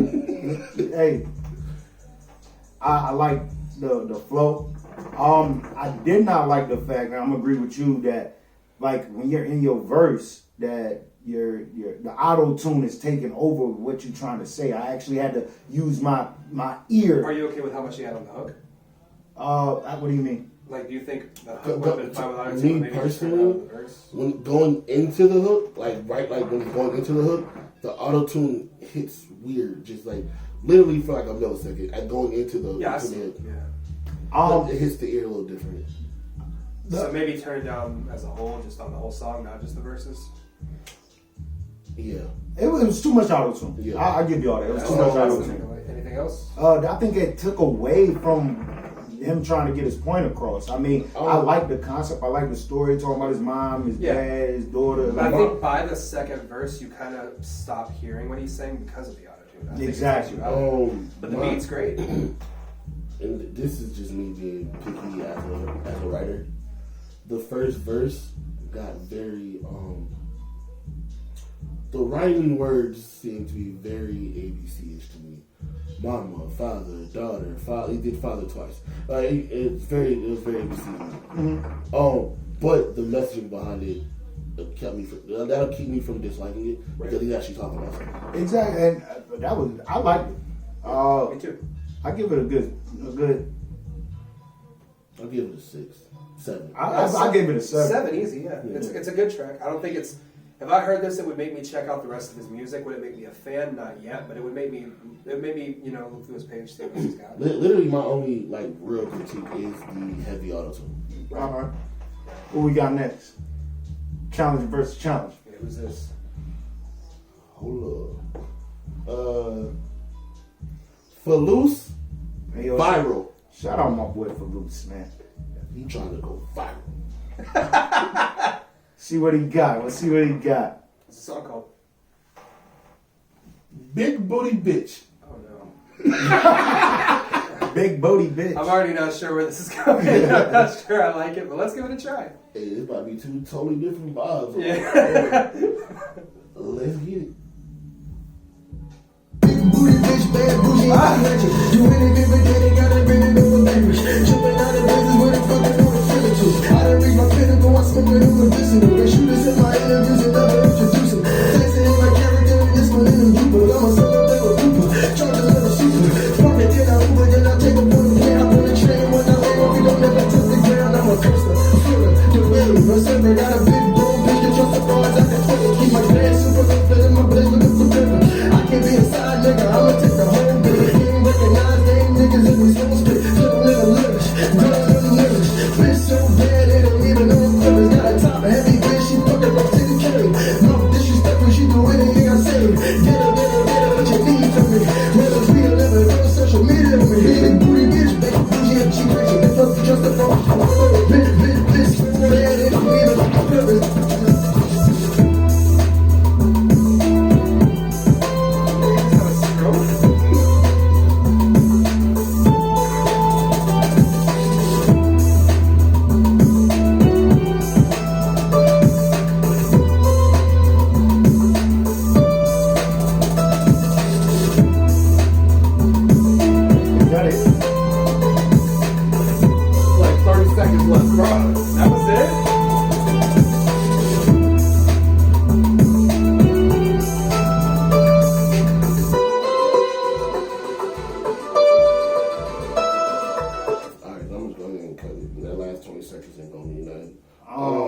No disrespect, but if it's just instrumental.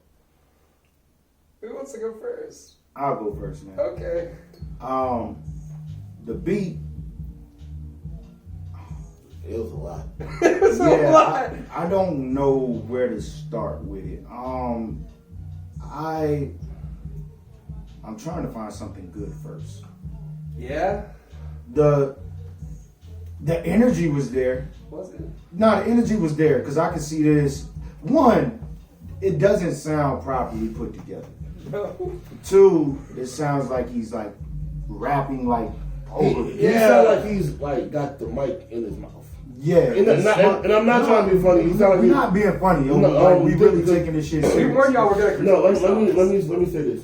Because I told JoJo before he did his first performance, make sure you hold the mic a certain way. Yeah. Because if you are on the mic a certain way, you hold the mic a certain way, it's just too close to Probably it. just having to tell you how to hold the mic. You did. Because I be on that bullshit because I'm not rapping right now. Okay. But he thought he was way too close to the mic to me. So I know you asked him about the mixing and mastering of the song. Yeah. Because of how close he is on the mic, it does not sound like it's fully mixed. And I don't think that's something that can be done post recording. No, that's a technical thing you should have known to do when you recorded it. And no, that's something. I mean, I don't know if he records himself or who engineers or whatever. Could be his mic. I think that it could be, but I think that's something that the engineer should have told him. Yeah. I really feel like Definitely a strip club anthem. Is it? I can give it that if it How was you put there. dance to that? Jump around. You can slide on the pole. Big booty bitch. I'm really dreading She when it's my top turn heavy to say. something. Yeah. Yeah, I don't know- I don't know all the he was around some big pitches. But Yeah, top heavy, but yo, that mean her booty's big. she got big ass titties. Yeah. I I'm on a mean, song called Big Booty Bitch. Yeah. It's not She was out here. I'm trying to think, Yo, man. where you was at, homie? Like, yo, pull up. Where you was at? What these big booty bitches? I'm single, bro. What's cracking? I'm really trying to figure out, like, I just want you to keep going so I don't have to critique this because I'm trying to figure out. I literally lost my train of thought when it started scratching and beatboxing. Yeah, what the fuck was that? Did the DJ have a stroke? Hey, I don't know what that scratching yo, is. Was so out of time with the beat? this is what I'm gonna say, Footloose. This is what I'm gonna say to you, brother. If it's only gonna have one verse like that, bring the hook back. The hook was fine. No, I'm saying bring it back. It didn't come back to that. Oh, you told me, yeah. Yeah, he had like It was two the hook, verses. it was one the hook. hook, and then he rapped, and then the song. Literally, if you look at my phone, he stops rapping halfway done, and then the beat just plays. So if he instead of doing the scratching, bringing the hook back in and fade out. Because another thing I've learned from, like, I've had DJs tell me, like, industry DJs, niggas that's helped with, like Ross, Jeezy, Soulja Boy, a lot of people are like, when you leave too much space on a record, you just gave somebody opportunity to steal your record. Exactly. And I'm gonna be honest. This song could go somewhere, but he has to redo this shit, slow it down, get your verses. It does sound like he was rushing too. It sounds like you just tried to remember It your sounded line. like he had to leave for work in 10 minutes and he really had to lay down that vocal track. Like, no, I've actually done that and never mind.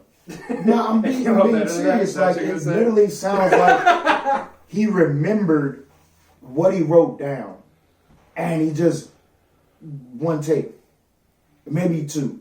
See, this is my thing with the Take your time, bro. This is my thing with the one take, guys. Aquan, I hope you listen. Nah, like, it is okay to punch in. Sometimes you have to. A lot of niggas nowadays, like we were just talking about the Jim Jones thing. Yeah. Now niggas do one line at a time and punch in. It is okay. Like, you don't, because when you The quality of the song comes first. when you're trying to get it all out one time, a lot of times it gets to a point where you start sounding like you're out of breath. Yep. Like, Your words get fuddled. It starts sounding like you're rushing because you're trying to remember it. That's you're that's trying the to get it out. benefit of being in a studio. You're not on stage. You have more than one chance. Take your time, man. Like, this was rough. This is what people are going to hear and hopefully come back to. This is could not be the a last. single, man. It could, but you got to put in the work and take your time with it. You got to draw this shit I up. disagree with some of that, but What, that it could be a single? This is, I right. don't know if you were joking about the strip club anthem, but that song no, I could mean- definitely be in the strip club. is it my turn? Go ahead. I fucking hated this. Oh man, goddamn. The beat sounded like two different beats playing. like the weird keyboardy Vangelis shit that sounded like a Blade Runner soundtrack, and the hi-hats. Just think about it. You say you don't think it would be like a strip club song? You don't think so? They play a lot of trash in strip clubs, so maybe.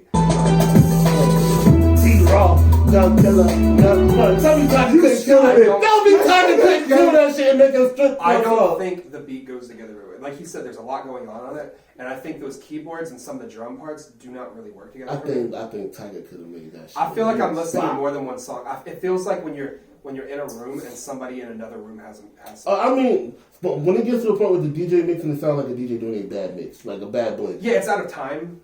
That's why it caught me off guard because I was like, "Is this?" I thought the shit was skipping. Or something. At first my first thought was is the CD skipping and it's on the phone. It's like when you have the CD player in the back seat of your mom's car, she goes over the railroad. You used to have the shit like you used to have like the portable CD player and you try to put it in the pocket and you walk with it. And she just hitting you. She just starts skipping.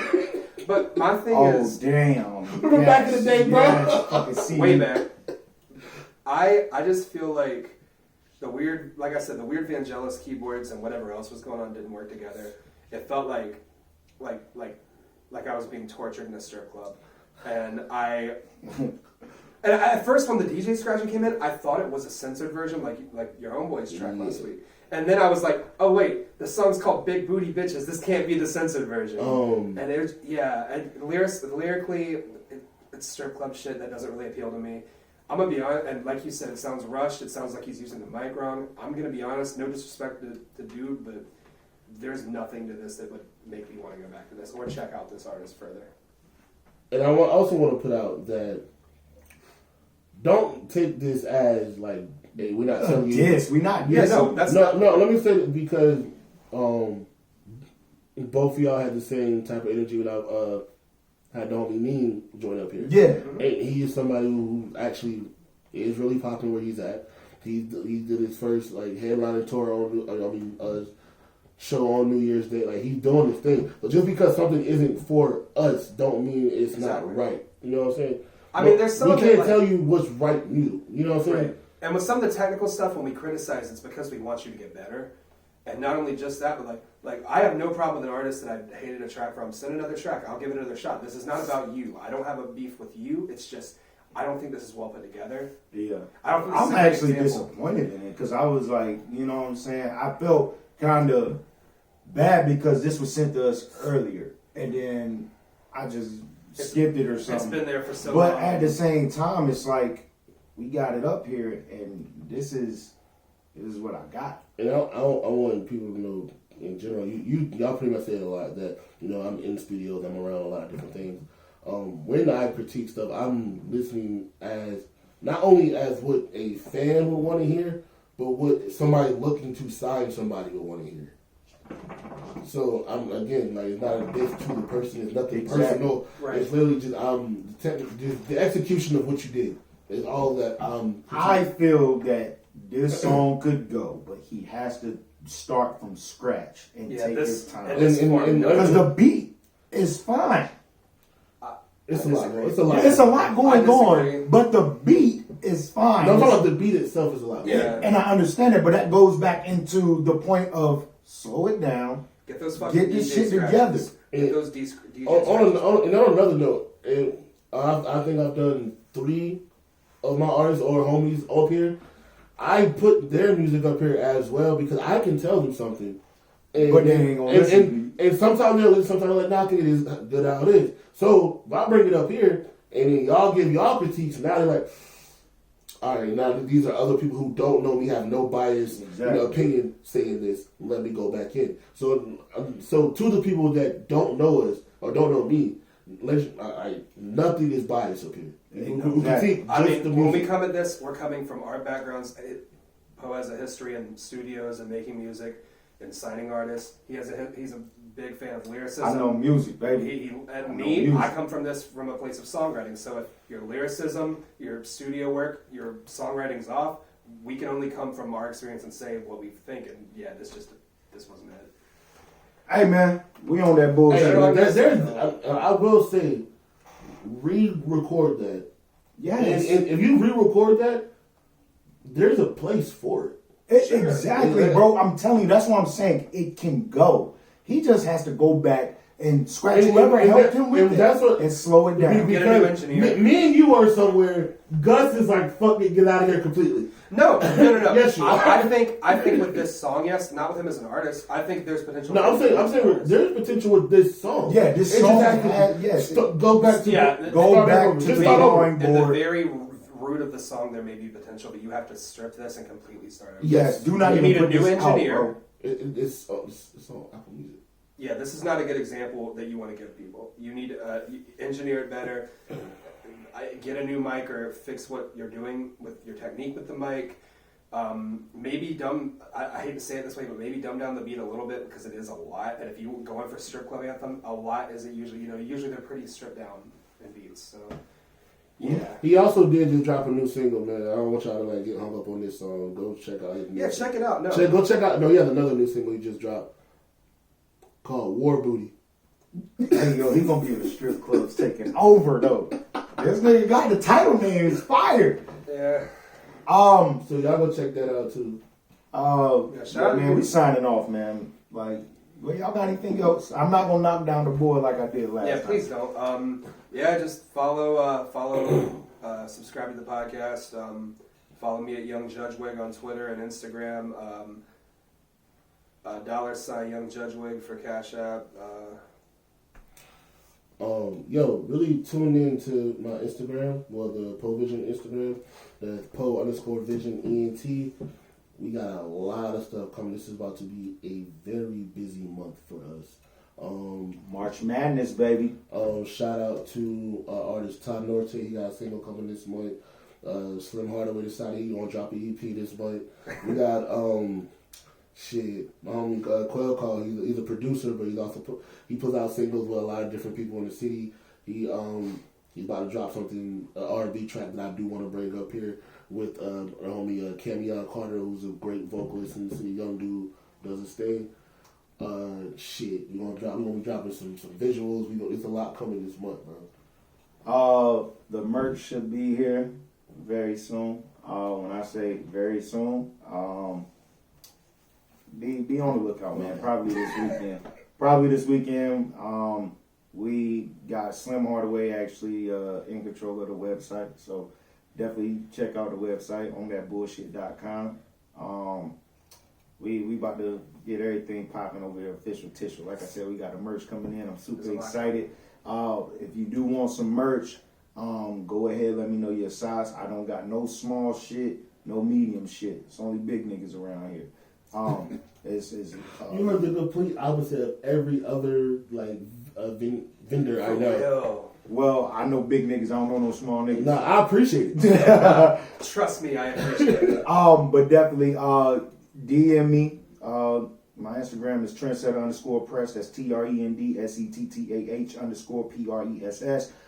DM me. Let me know what size you need. And we are the first week once everything gets here. We are doing bundle packages that come with everything. That's a dad hat, beanies, a t-shirt, a hoodie, and a crew neck.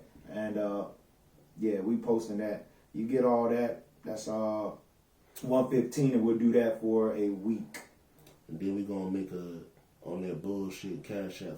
Y'all can go ahead and drop that, and we can split that motherfucker. Big facts. Big facts. We should.